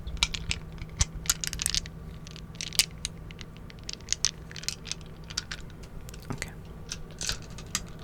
put these down. I actually have way more dice on my desk than just these. And now we're gonna separate them and put them back in their respective little bottles. So here's 8 and 8. 2, 3, 4, 2, 3, 4. So we're gonna put them away. Hopefully it won't be too loud. That was really loud. Okay.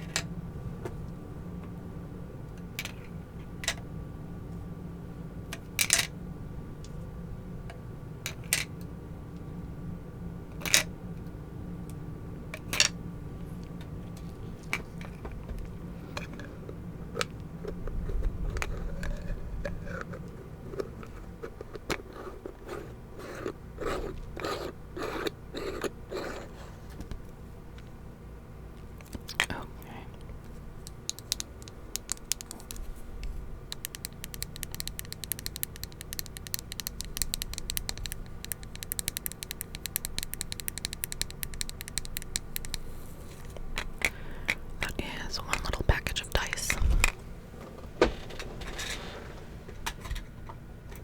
And now the second one.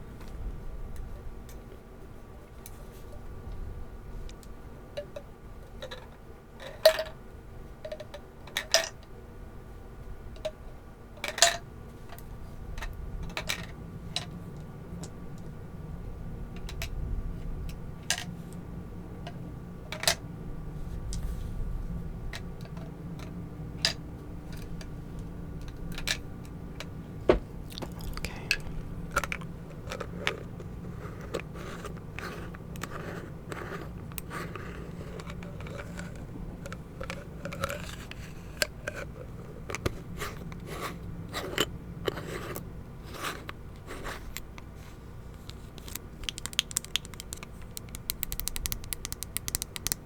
Okay.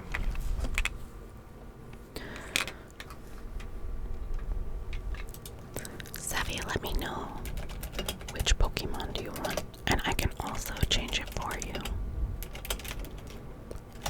Just be warned that some of the Pokemons are not available.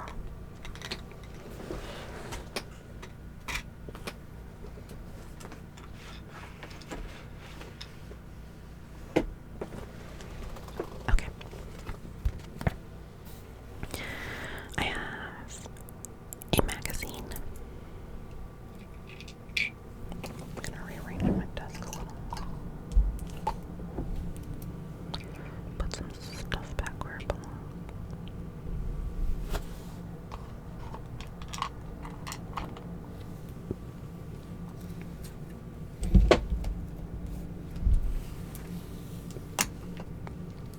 Okay. So I think I picked this up at the grocery store.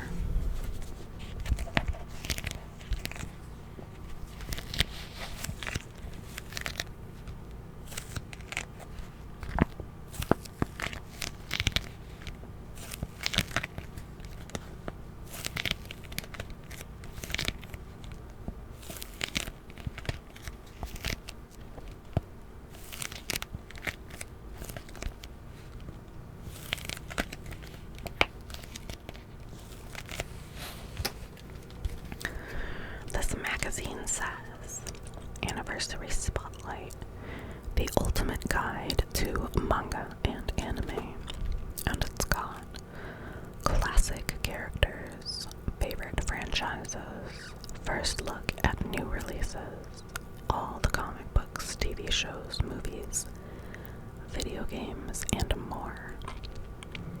Plus, visionary artists you need to know. That's what the cover says. And it says this magazine is editorially independent and has not been licensed or approved by the owners of the characters or entertainment properties. So I got this for $13.99. I think at the grocery store. And I thought it was really random and really interesting. So, of course, I had to grab it. Hi, Indy. How are you, cutie pie? So on this magazine, this is just the cover, but we have a couple of Spy X Family characters. We have a really, really bad drawing of Vegeta. We have Luffy from One Piece. We have Totoro. We have Sailor Moon. We have Naruto. We have Astro Boy. And also Goku. Because clearly you cannot have a conversation about anime without Goku and Sailor Moon being in the mix. I'm always happy to see you too. I always enjoy your company. Alright. So let's see. The first page that you open up to has this really big fancy panel of One Piece. And it says, to mark its 1000th episode in November 2021, One Piece released this commemorative Battle of Onigashima image, which Funimation called an epic celebratory visual. And we've got all of our favorites. We've got Chopper, Robin, Brook, Sanji, Zoro. I think this character's name is Yamato. And a bunch of others that I'm not the most familiar with. So, the table of contents has some My Hero Academia, Astro Boy, Teen Titans is in here for some reason, Pokemon, One Piece, and a Demon Slayer illustration. Okay. This first little article has somebody, a couple of people walking past what looks like a window display, right? But it is all a bunch of Love Live girls. So that's kind of comical to me. This little article says, more than just Japanese cartoons, dive into the fascinating world of manga and anime. And it reads, if you've been to a bookstore in the last 10 years, you've probably seen reams of small-sized black and white comics with Japanese names such as Naruto and Jujutsu Kaisen lining shelves. And if you've spent any time scrolling through Netflix's offerings, you've likely seen similar hand-drawn animated series splash across your screen. Manga, Japanese comics, and anime, Japanese-style animation, are two of the biggest entertainment exports in the world, right up there with new iterations of Star Wars and the Marvel Cinematic Universe, largely defined by a particular art style and production format. Both mediums share a deep and rich history going back hundreds of years, influenced by everything from World War II to Walt Disney. These two art forms now dominate the bestsellers list and box office alike. How did an artistic style that shares origins with traditional Japanese woodblock printing become the entertainment titan it is today? In these pages, we'll explain just that, starting with manga's origins in Japanese art and history. You'll explore early manga and anime and learn about manga pioneers such as Osamu Tezuka. Now, Tezuka was very, very, very influential in manga. We'll also dissect the biggest series out today, including franchises such as One Piece, Demon Slayer, Jujutsu Kaisen, and Spy Family. With this primer on everything manga and anime, you'll be able to understand and appreciate the amazing mediums like never before.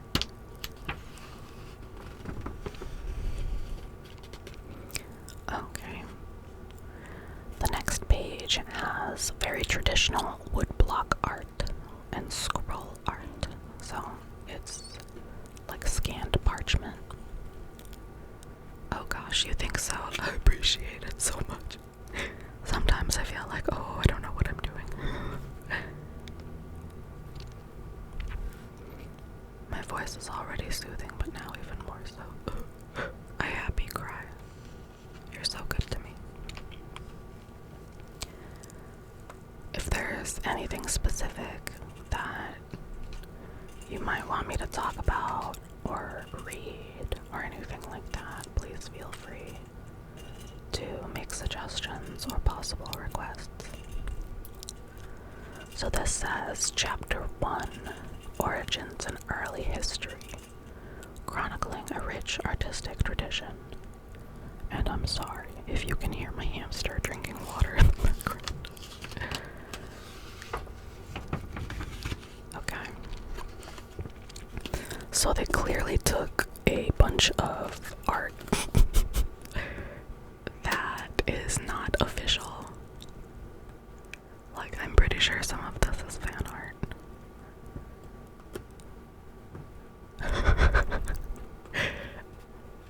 I'm gonna laugh. This page is really funny, and I'll read it to you in a second. Let me check the chat.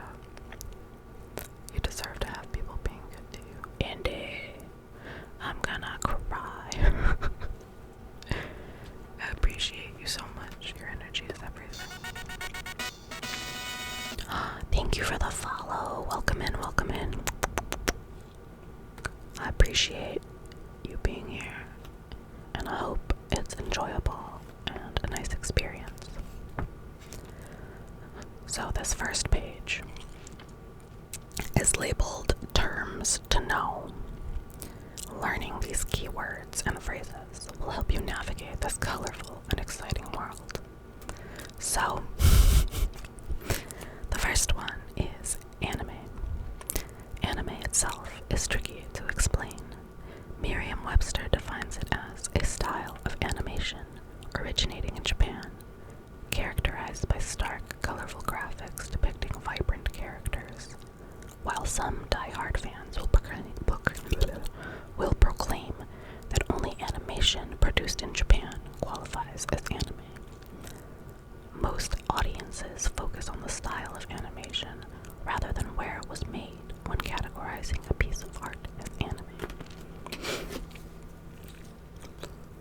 I think specifically, anime refers to the style and production of serialized cartoons.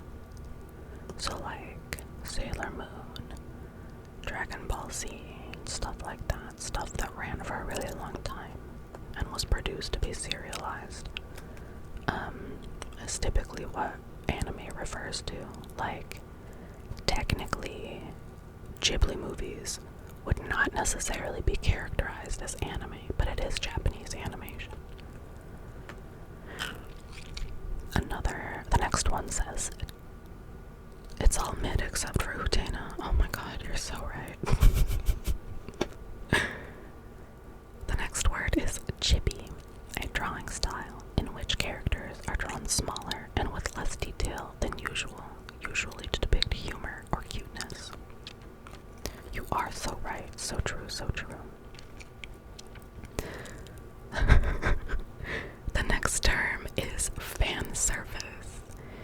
using sex appeal, or overtly sexual situations to entice an audience, especially longtime fans. Utilizing adult themes to appeal to an audience is not unique to manga and anime, but the term fan service is. So, I think it's funny that they felt the need to include this in here. Just because I suppose that is correct. A big terminology of a lot of manga and anime is the fan service that you get. But we don't really refer to that as anything outside of manga and anime, it seems. Okay. The next term is filler. Similar in concept to padding or fluff, filler refers to episodes or entire plot points that are inconsequential to the overall plot of a series. Filler often occurs when an anime series based on a manga runs out of source material to work off of. Oh, all the filler that Naruto got, all the filler that I suffered through. And I never knew about filler until somebody explained it to me. I just always assumed that if they were airing it, it was meant to be part of the series. Oh, sorry, that was probably really loud. See, I love DBZ, but it's fucking unwatchable. The filler is baked into its pacing. You are so entirely correct. I think a lot of the newer series are easier to get through, like Dragon Ball Super, or whichever one has the purple cat. It's a lot more active than a bunch of side stories taking away from main plot. Let's see, the next word is isekai. And I fucking hate this because modern isekais are such trash. I am such a classical isekai kind of person. Escaflowne, Fushigi Yugi, Inuyasha, those are all classic isekais. Going to a magical world and trying to solve its problems while still traveling back to your regular time. And I think Magic Knights Re-Earth had the same thing. So those are classic isekais. Modern isekais are I reincarnated, I died and reincarnated. That is the basis for modern isekais, and I quite plainly, I fucking hate it. I hate it, and it's annoying. It simply used to be your MC is transported into a magical world, but now it is off the basis of reincarnation, and I dislike that. So the definition here is a genre where the main character or characters are transported to another world unlike our own. Examples include Alice in Wonderland, Tron, and Sword Art Online. See, this is closer to what I expect out of an isekai. It is simply just going to a different magical world. And I am that's Inuyasha, baby.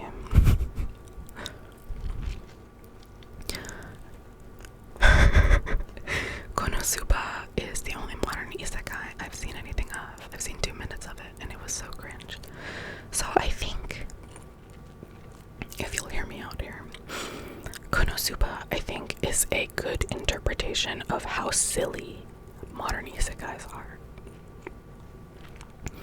I think Konosuba does not take itself too seriously, and I think it is supposed to be kind of cringy. It's kind of cringy because this motherfucker was a NEET, and he died trying to save somebody who didn't need to be saved, if I remember correctly. And it is kind of a parody, Oh, thank you for the follow, I appreciate it. You get kisses. Yeah, it's kind of like a parody of modern isekais, or at least it's the only modern isekai that I tolerate because it is so fucking stupid. Like, does that make sense? I think other isekais take themselves too seriously. And he is like, I hate all these stupid bitches that won't leave me alone. He's like trying to learn how his powers work. His like friend who he meets is like a useless magician. She only has like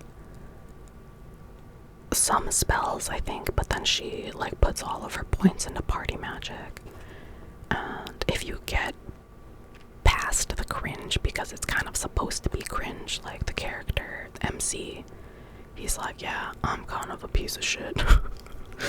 So I don't think it leans too far into trying to be serious. I think it's kind of supposed to be cringy, because it does border on this parody of like really crappy isekais.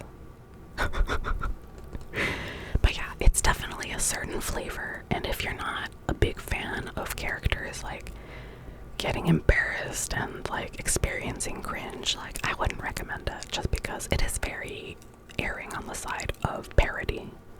I think is why I get a lot of secondhand embarrassment from it. Like the main girl, Aqua, she's like always getting eaten by frogs and shit. She's like kind of useless. The mage has like one spell and she can only use it once a day. It's kind of funny. Okay. The next word on here is josei. This genre is marketed toward adult women and usually centers around drama or romance. Examples include Paradise Kiss, Nana, and Michiko and Hachi. Does anybody know if Nana is ever going to come off hiatus, or did the mangaka just like abandon this project? Because I was never really a follower of Nana. Well, Nana intimidates me because, as I know it, I think it is incomplete, and I don't want to get sucked into a story. I don't want to get sucked into a story that doesn't have no fucking end, you know? Like, I'm already on that train with Berserk, okay? Like, Miura, God rest his soul, I fucking hate that he passed away before finishing Berserk because it is such a specific flavor. But as I understand, Nana is on a hiatus, and I don't know when it's meant to come off hiatus, if ever, or if the mangaka just decided, like, I'm done with this shit. So I'll have to look into that. But I think I started reading Nana, and I just got like really frustrated because Nana would be so much shorter if Nana and Hachi just like dated each other. Like, it's just kind of funny. It's one of those where it's like, I know it's full of drama and stupid, but do I want to get invested in that when I know that the only solution in my mind is like, just kiss each other, you bitches. You don't need a boyfriend. There's always all these panels of like Nana and Hachi like sharing a bed, and I always thought that they were together. And then I read the synopsis and I was like, I'm butt mad. Okay. The next term on this list is kodomomuke.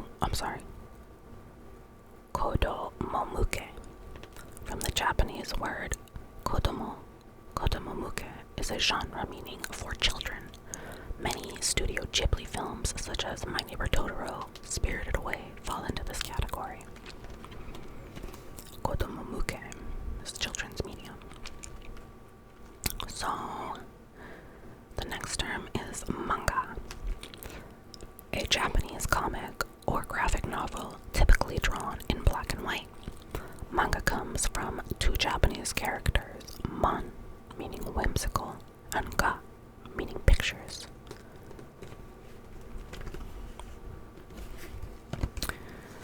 Let's see. The next term on this list is mangaka. So, mangaka, a person who creates manga, usually for a living. Unlike most Western comic creators, most mangaka are the sole writers and illustrators of their work. Whereas over here in the US, we have comic series that have all these alternate universes. You don't really know where to start. It's a bunch of different artists, and like everybody contributes to it. And it's not my favorite thing in the world, you know. I am not particularly fond of American comics. I can appreciate manga so much more because it is a straight story.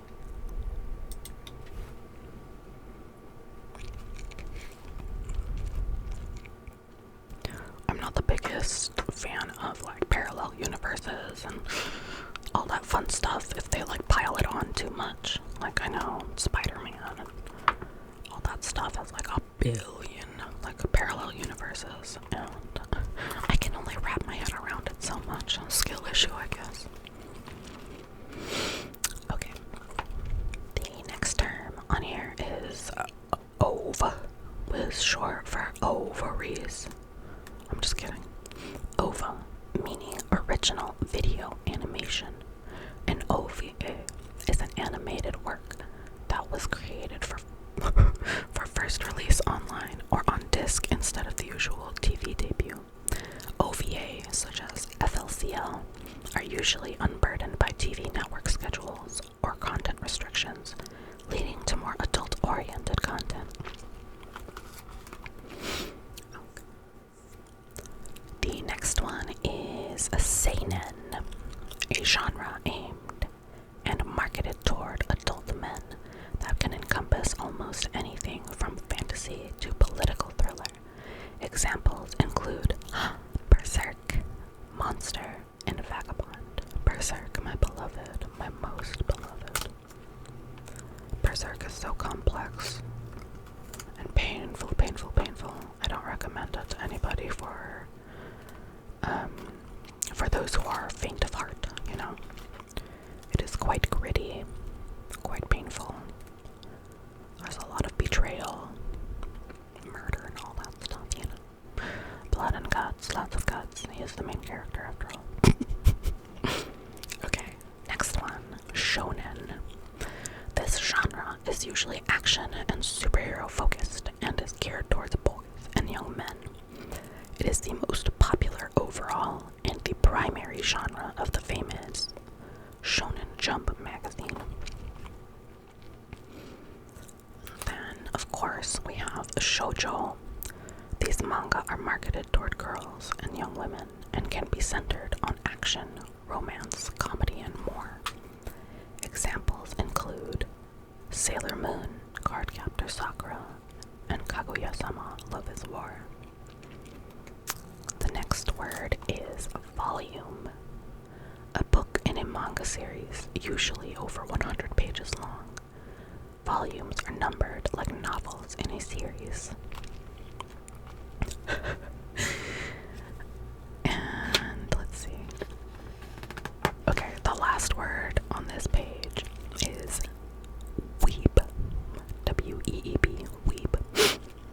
Usually used in a negative way. A weeb is a person who is usually non-Japanese, who is obsessed with manga, anime, and other Japanese cultural exports in a nerdy or socially awkward manner.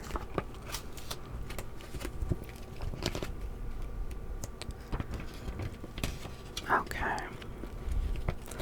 This next page just has like Japanese illustrations throughout history. And some of the comments are around years. So this is a timeline of an illustrated history. And it says, follow the line that traces key events of the anime and manga mediums. So, over here we start with 1798.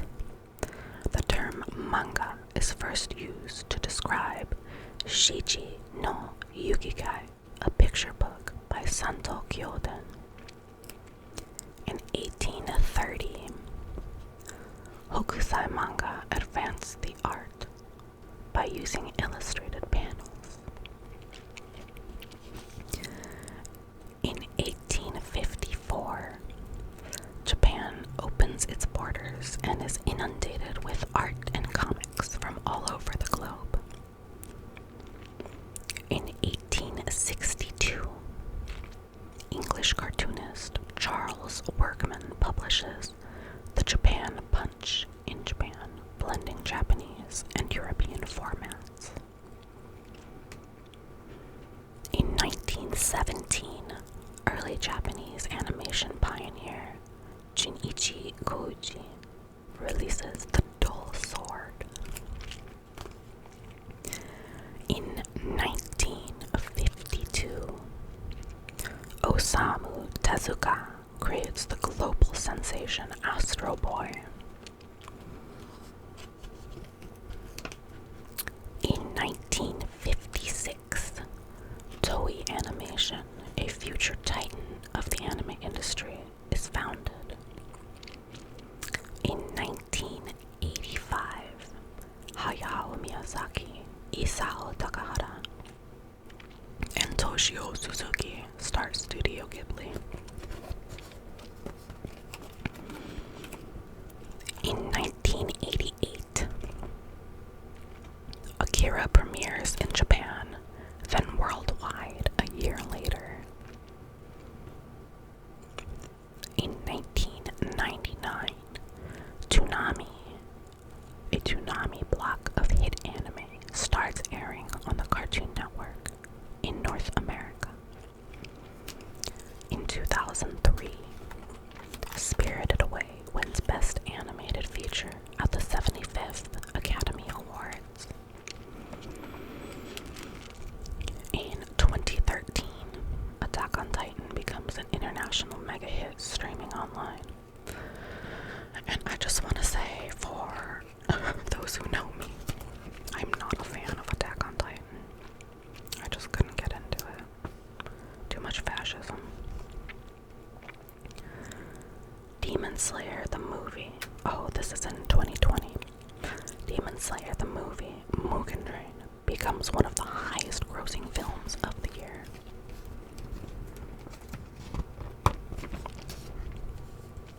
Okay, let's see. This is page 14. And it says the dawn of manga. An age-old art evolves into an exciting modern genre. Demon Slayer was too messy for me. I just didn't give a shit about it. My problem with Demon Slayer mostly was the little sister thing. Ew, creepy as fuck. And the, like it was like unexpectedly modern. Like toward the end, I just didn't understand what the fuck that was about.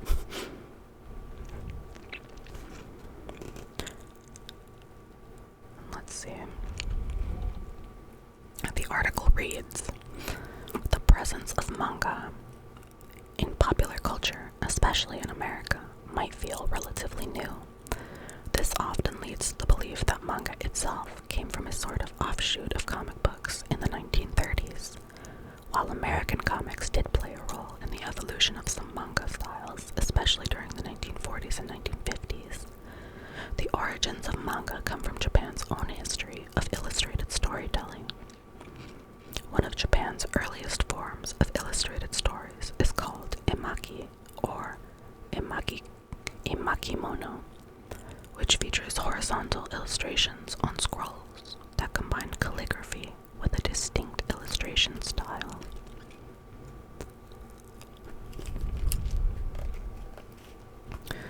It just felt so anime cringe, like it has been years since I've seen that anime weird cringe in a while, and didn't enjoy watching it. I get it, I do. It was also not my flavor, and I have a lot of personal issues with, like, modern anime.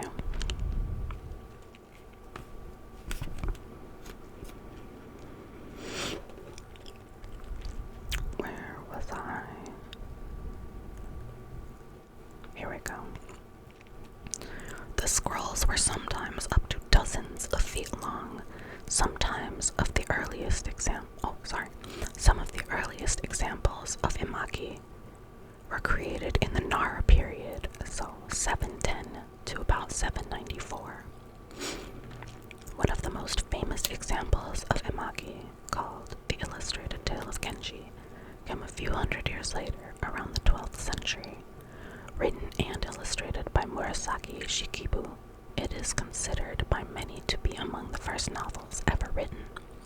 The story follows Minamoto, an emperor's son, who after being removed from the line of rule, falls in love and attempts to become an imperial officer. The story also showcases many of the customs of the aristocratic lifestyles of the Heian period, 794 to 1185. Around the same time, in the 12th century, the famous scrolls of frolicking animals and humans were illustrated by Toba Sojo. The 4-scroll set, called Choju Giga in Japanese, featured dancing of frogs and a rabbit chasing a monkey thief, with a stick and humans playing tug-of-war with string around their necks. Today, the scrolls are stored in the Buddhist Kozanji temple near Kyoto. Scrolls like the Choju Giga were often meant to decorate the interiors of Buddhist temples and sculptures, according to the facsimile supplier, Facsimile Finder. Many of these 12th century illustrations contained moral lessons or even societal critiques as part of countercultural artistic movements, but they also laid the groundwork for techniques still seen in manga today.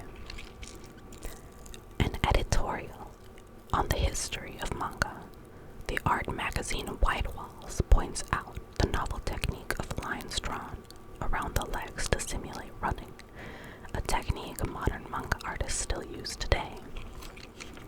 The term manga was used for the first time in 1798 to describe a book of illustrations by Santo Kyodan titled Shiji no Yukigai, 4 seasons.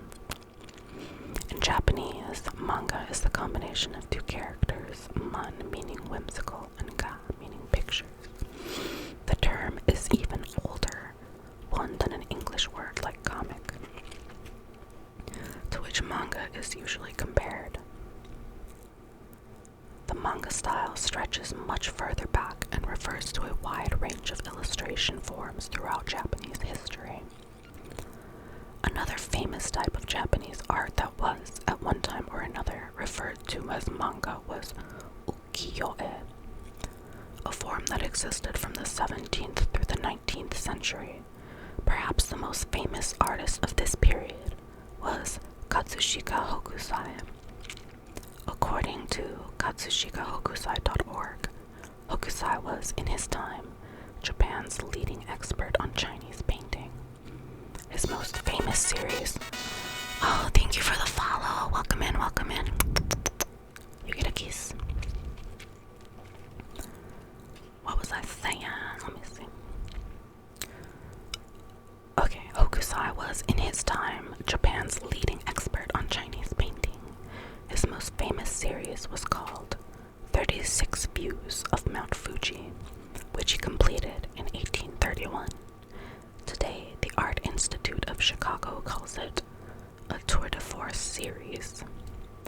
The most famous part of it, and perhaps one of the most iconic pieces of art ever known, is The Great Wave, originally titled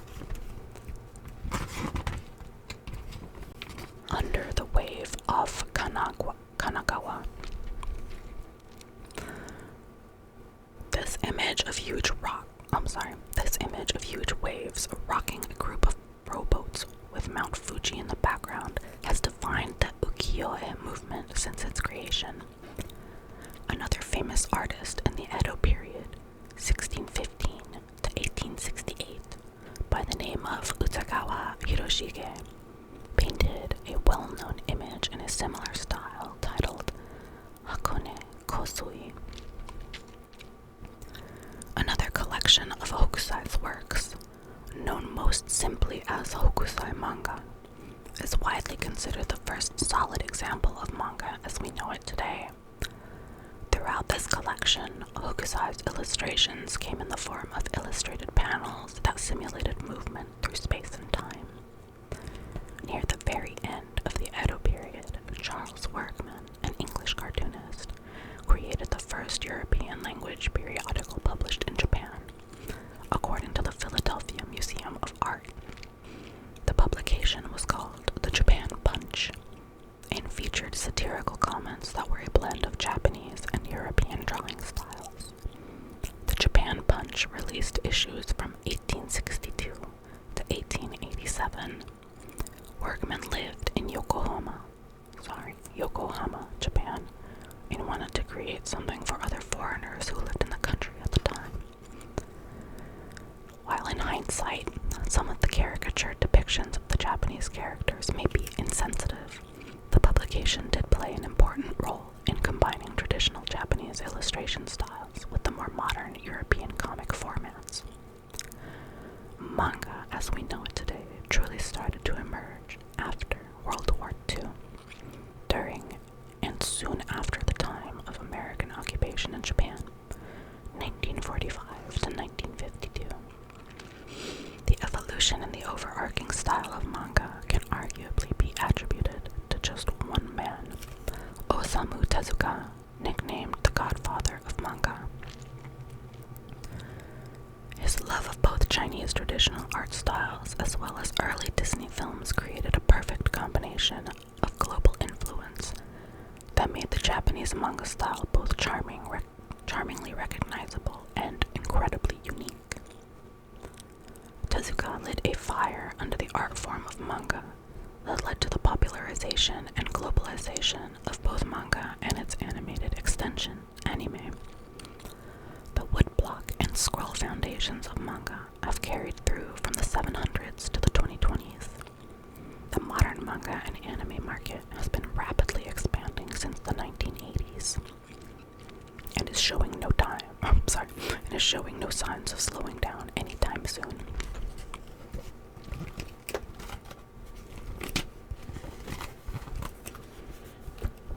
This period can largely be traced back to Tezuka. Today, the artist's reach and influence over modern manga is difficult to overstate. Prolific does not even start to describe the sheer volume or breadth of Tezuka's work. Author Natsuo Onoda Power wrote in the book God of Comics. Throughout his lifetime, Tezuka published 700 volumes and more than 150,000 pages. Remarkably, Tezuka published one of his first manga, Shin Takarajima, Japanese for New Treasure Island, in 1947 while he was a medical student. New Treasure Island, published as a rental book, a result of paper shortages, spread like a wildfire, making the beginning of a prolific career that would last until his death. Tezuka worked in every genre, including crime and thrillers, science fiction, documentaries, westerns, romance, mystery manga, martial arts, and ancient legend manga. His most famous creation is Atom Boy, known as Astro Boy internationally. One of the most well-known and best-selling manga in the world, Astro Boy is a story about a robot created to console a man grieving for his dead son. This work's legacy solidified the style of manga that is popular today. Tezuka also founded a publication in the late 1950s to provide an outlet for emerging artists. It's hard to imagine contemporary manga without Tezuka's influence. At the same time, Tezuka was deeply inspired by earlier Japanese artists and Western cartoonists such as Walt Disney.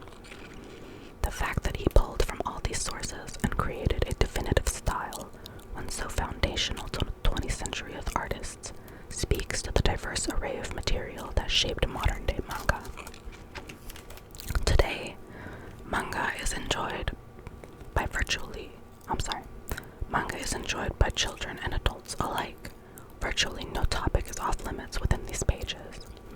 Manga is an art form, a vehicle for cultural expression, and the product of centuries of artistic progress. When the Japanese government created a campaign to promote the was a central focus. And we have on the side some fun facts. Fun facts and figures. Sales spike of manga in North America from 2020 to 2021 is 171%.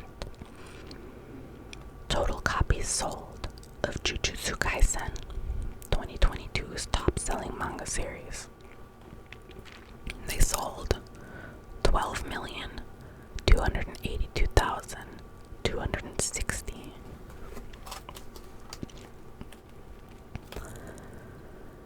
The fastest growing manga in the United States was Attack on Titan. Percentage of Netflix's global audience that watched anime in the last year was over 50%. Combined number of anime titles added to Netflix in 2021 and 2022 was about 80. Expected annual anime and manga growth rate for 2022 to 2030 is about 9.7%. And the fastest growing anime market region is the Middle East and Africa at the moment.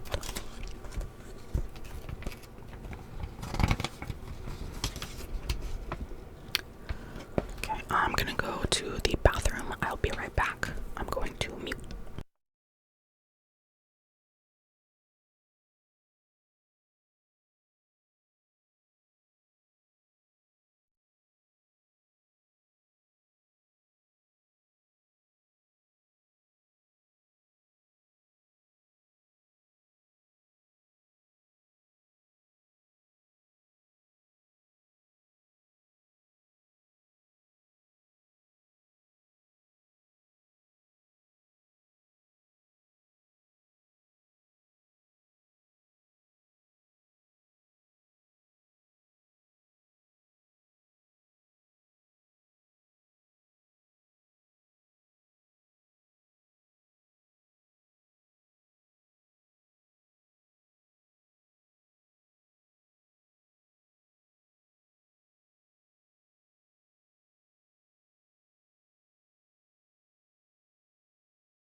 let's see what page we were on.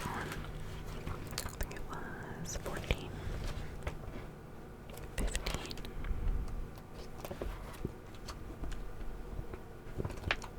It'd be helpful if I took my BRB screen down. Here we go.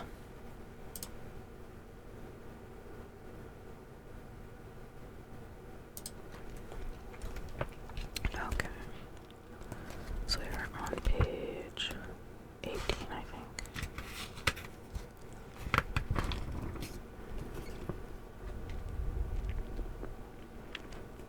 It says, make way for anime. Decades of rich history helped to craft the graphic style that audiences know and love today. And I will probably be wrapping up stream soon, maybe in like 15 minutes. Because I have an appointment at 2:30. So this article says, the animated dark fantasy film Jujutsu Kaisen Zero made its statewide debut in March of 2022 after a successful run in Japan, during which the film earned $23.5 million in its first 3 days, and became the highest earning film in the Japanese market for 2021. Jujutsu Kaisen Zero was well received by US audiences, opening second at the box office behind The Batman.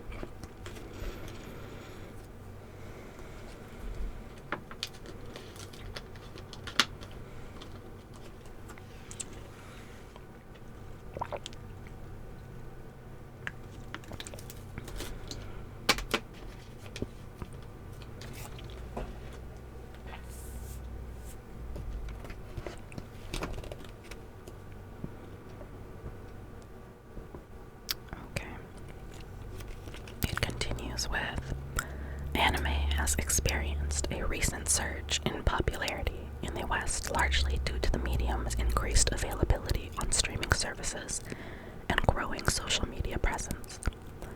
But anime is not a new medium and can be traced all the way back to the beginning of the 20th century. According to Reuters, reporter Linda Sieg, US and European cartoons were first introduced to Japan in 1914, around the start of World War I. These cartoons especially inspired Japanese creators such as Junichi Kouchi, Seitaro Kitayama, and Oten Shimokawa, considered the fathers of anime.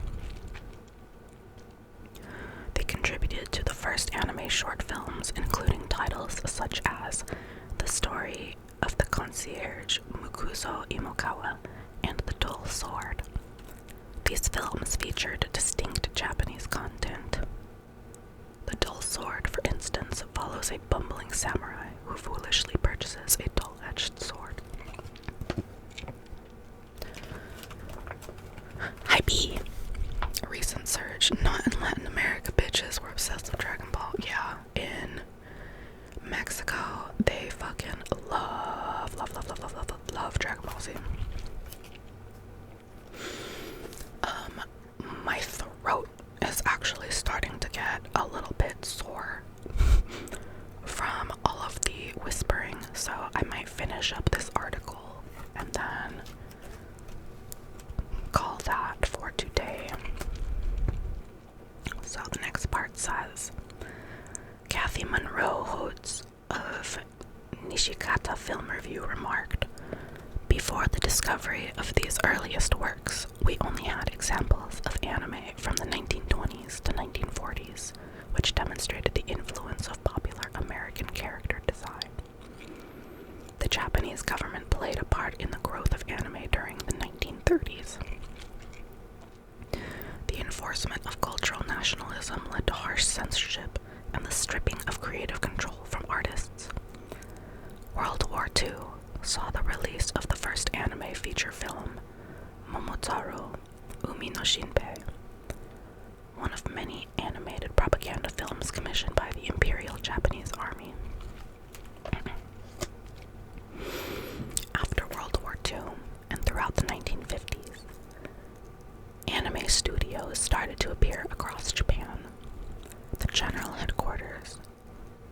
of the... Oh gosh. No, you can't do that. I was about to raid you.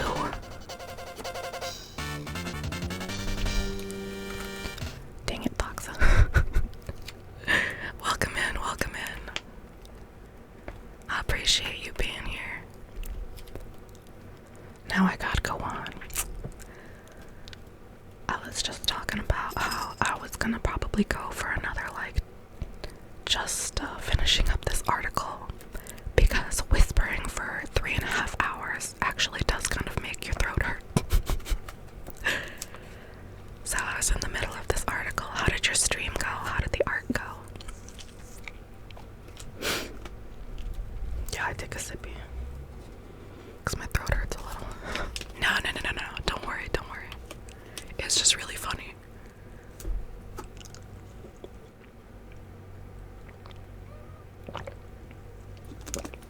Yes, I'm glad art went well. Hi, Coco. The cat's here.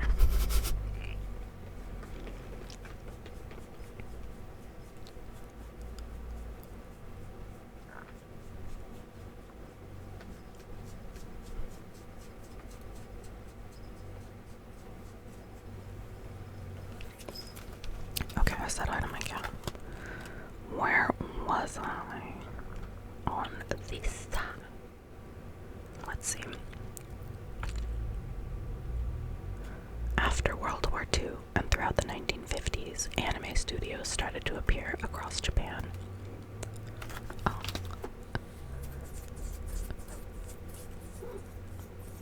I don't know if I have anyone to raid now because you went offline. That's kind of funny. I'll see about it in like 10 minutes. Maybe somebody else will go online.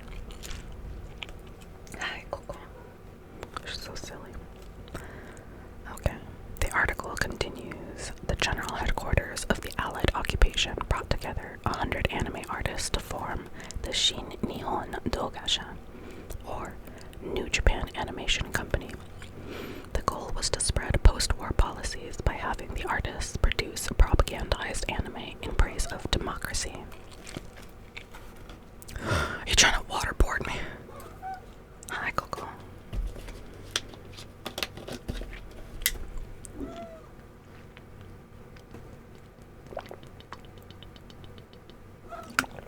Oh, sippy.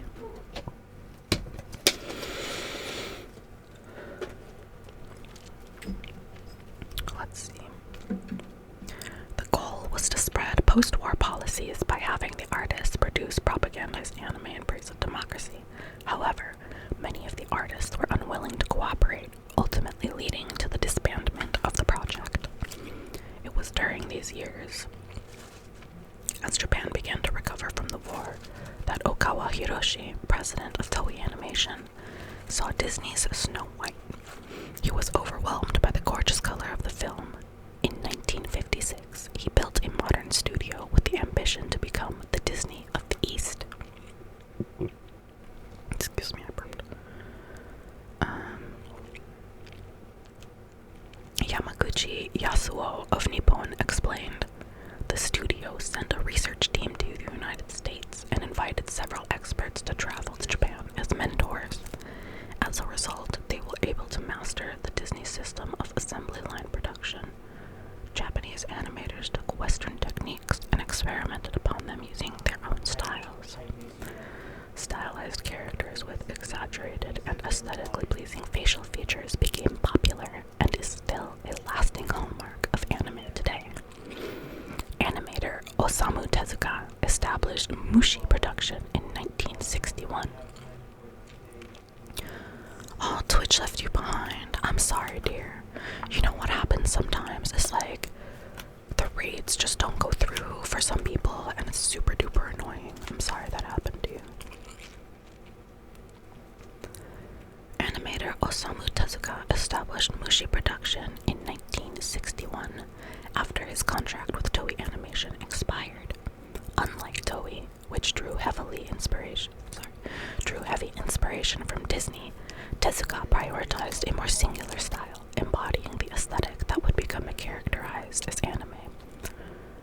studio pioneered TV animation in Japan and was responsible for several successful TV series, including Astro Boy. The show, which came out in 1963, was groundbreaking for being the first anime that was broadcast overseas and consumed by Western audiences, particularly Americans. Anime developed further during the 1970s, defining distinct genres such as mecha,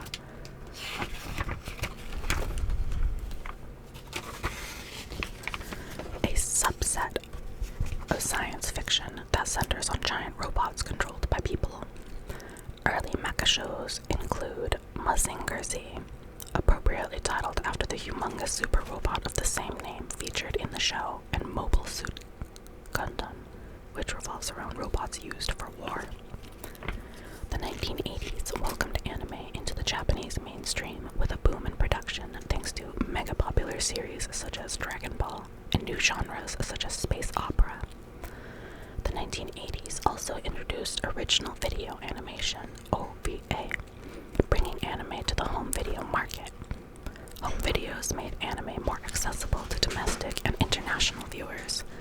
Highlights include Night on the Galactic Railroad, The Tale of Genji, and Grave of the Fireflies, which were all pioneering films based on classic literary works in Japan. This period of expensive features and experimentation would peak with the two of the most costly anime film productions of all time, Royal Space Force, The Wings of Oneamise, and Akira. One of the most controversial OVA titles to date was 1995's Neon Genesis Evangelion. The OVA worked with a huge but poorly managed budget, spending most of its money on costly mecha battles at the beginning of the show's run. The intense action and beautifully drawn fight scenes sparked a revival of the declining mecha genre. Evangelion also led to a host of late-night experimental anime shows, starting with Serial Experiments Lane. The time period became a forum for avant-garde anime such as Boogie Pop Phantom, Technolize, and Paranoia Agent. Some experimental anime films also found their footing in the 1990s. One influential example being the cyberpunk thriller Ghost in the Shell, which went on to influence several prominent American filmmakers including Steven Spielberg, James Cameron, and the Wachowskis. Innovative and artistic films such as Ghost in the Shell, alongside the boundary-pushing series Neon Genesis Evangelion, and the neo-noir space western Cowboy Bebop became increasingly popular among Western audiences that continued to enjoy and spread awareness of the exploits of anime. By 1997, anime was booming, with over 100 anime shows airing on television in Japan, including Pokemon, based on the video game franchise of the same name. Other 1990s anime series that gained international success were Dragon Ball Z, Sailor Moon, and Digimon. Dragon Ball Z spawned toy lines, video games, and other related merchandise, growing into a massive global phenomenon that persuaded artists and executives alike that there was a huge demand for anime among diverse groups all around the world, wrote Andrew Kinsaid for Japan Powered. The 2000s was a time rife with the production of many serialized television shows. These anime programs were often adapted from popular Japanese literature. Naruto and its sequel series, Naruto Shippuden, are examples of works that made the jump from Japanese manga series to the small screen. The English dub of Naruto eventually aired on American children's cartoon channels, including Cartoon Network and Disney XD, exposing Western children to foreign media. In recent years, the anime adaptations of popular manga series were among the most watched of TV shows worldwide. The spread of COVID-19 fast-tracked the trend toward online streaming, where international audiences could access anime, allowing for Japan's media exports to develop into the influential phenomena of today. And then the last little article here next to it says, a pioneer studio. Established over 70 years ago, Toei Animation Company is a long-standing animation studio based in Japan. Toei developed a lasting legacy for animating internationally popular shows. The animation company is responsible for the 80s smash hit Dragon Ball and the 90s darling Sailor Moon. Both titles gained worldwide recognition, expansive fan bases, and have franchises that span decades. American production companies capitalized on high exchange rates in Japan in the 1980s, outsourcing American animated series due to cheaper costs for animation. Toei is responsible for animating many American cartoons, including Spider-Man and His Amazing Friends, G.I. Joe, A Real American Hero, and the original Teenage Mutant Ninja Turtles. Toei animated much of the Transformers cartoon, as well as Transformers the movie and Scramble City OVA. The studio's participation in the production of the Transformers eventually declined due to disputes throughout the making of the series' third season. Okay. That is all that we'll do for today.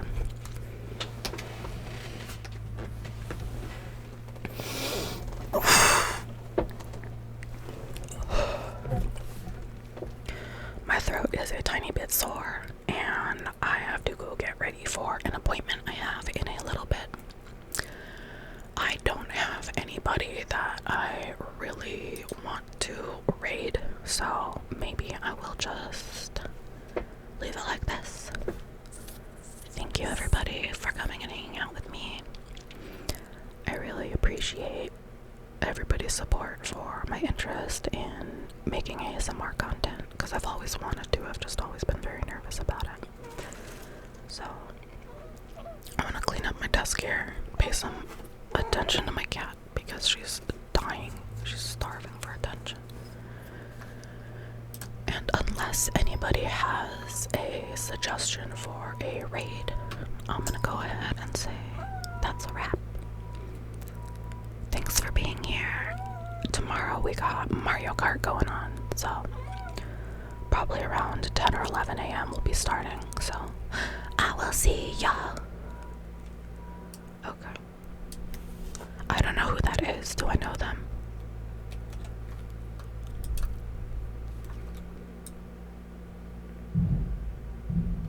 Oh my god, and you can hear the construction going on too, so I don't really want that. Me and Redria know them. Okay, that's fine. So we will send the raid off to them.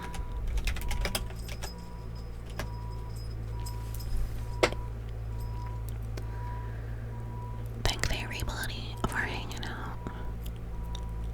And like I said, tomorrow we got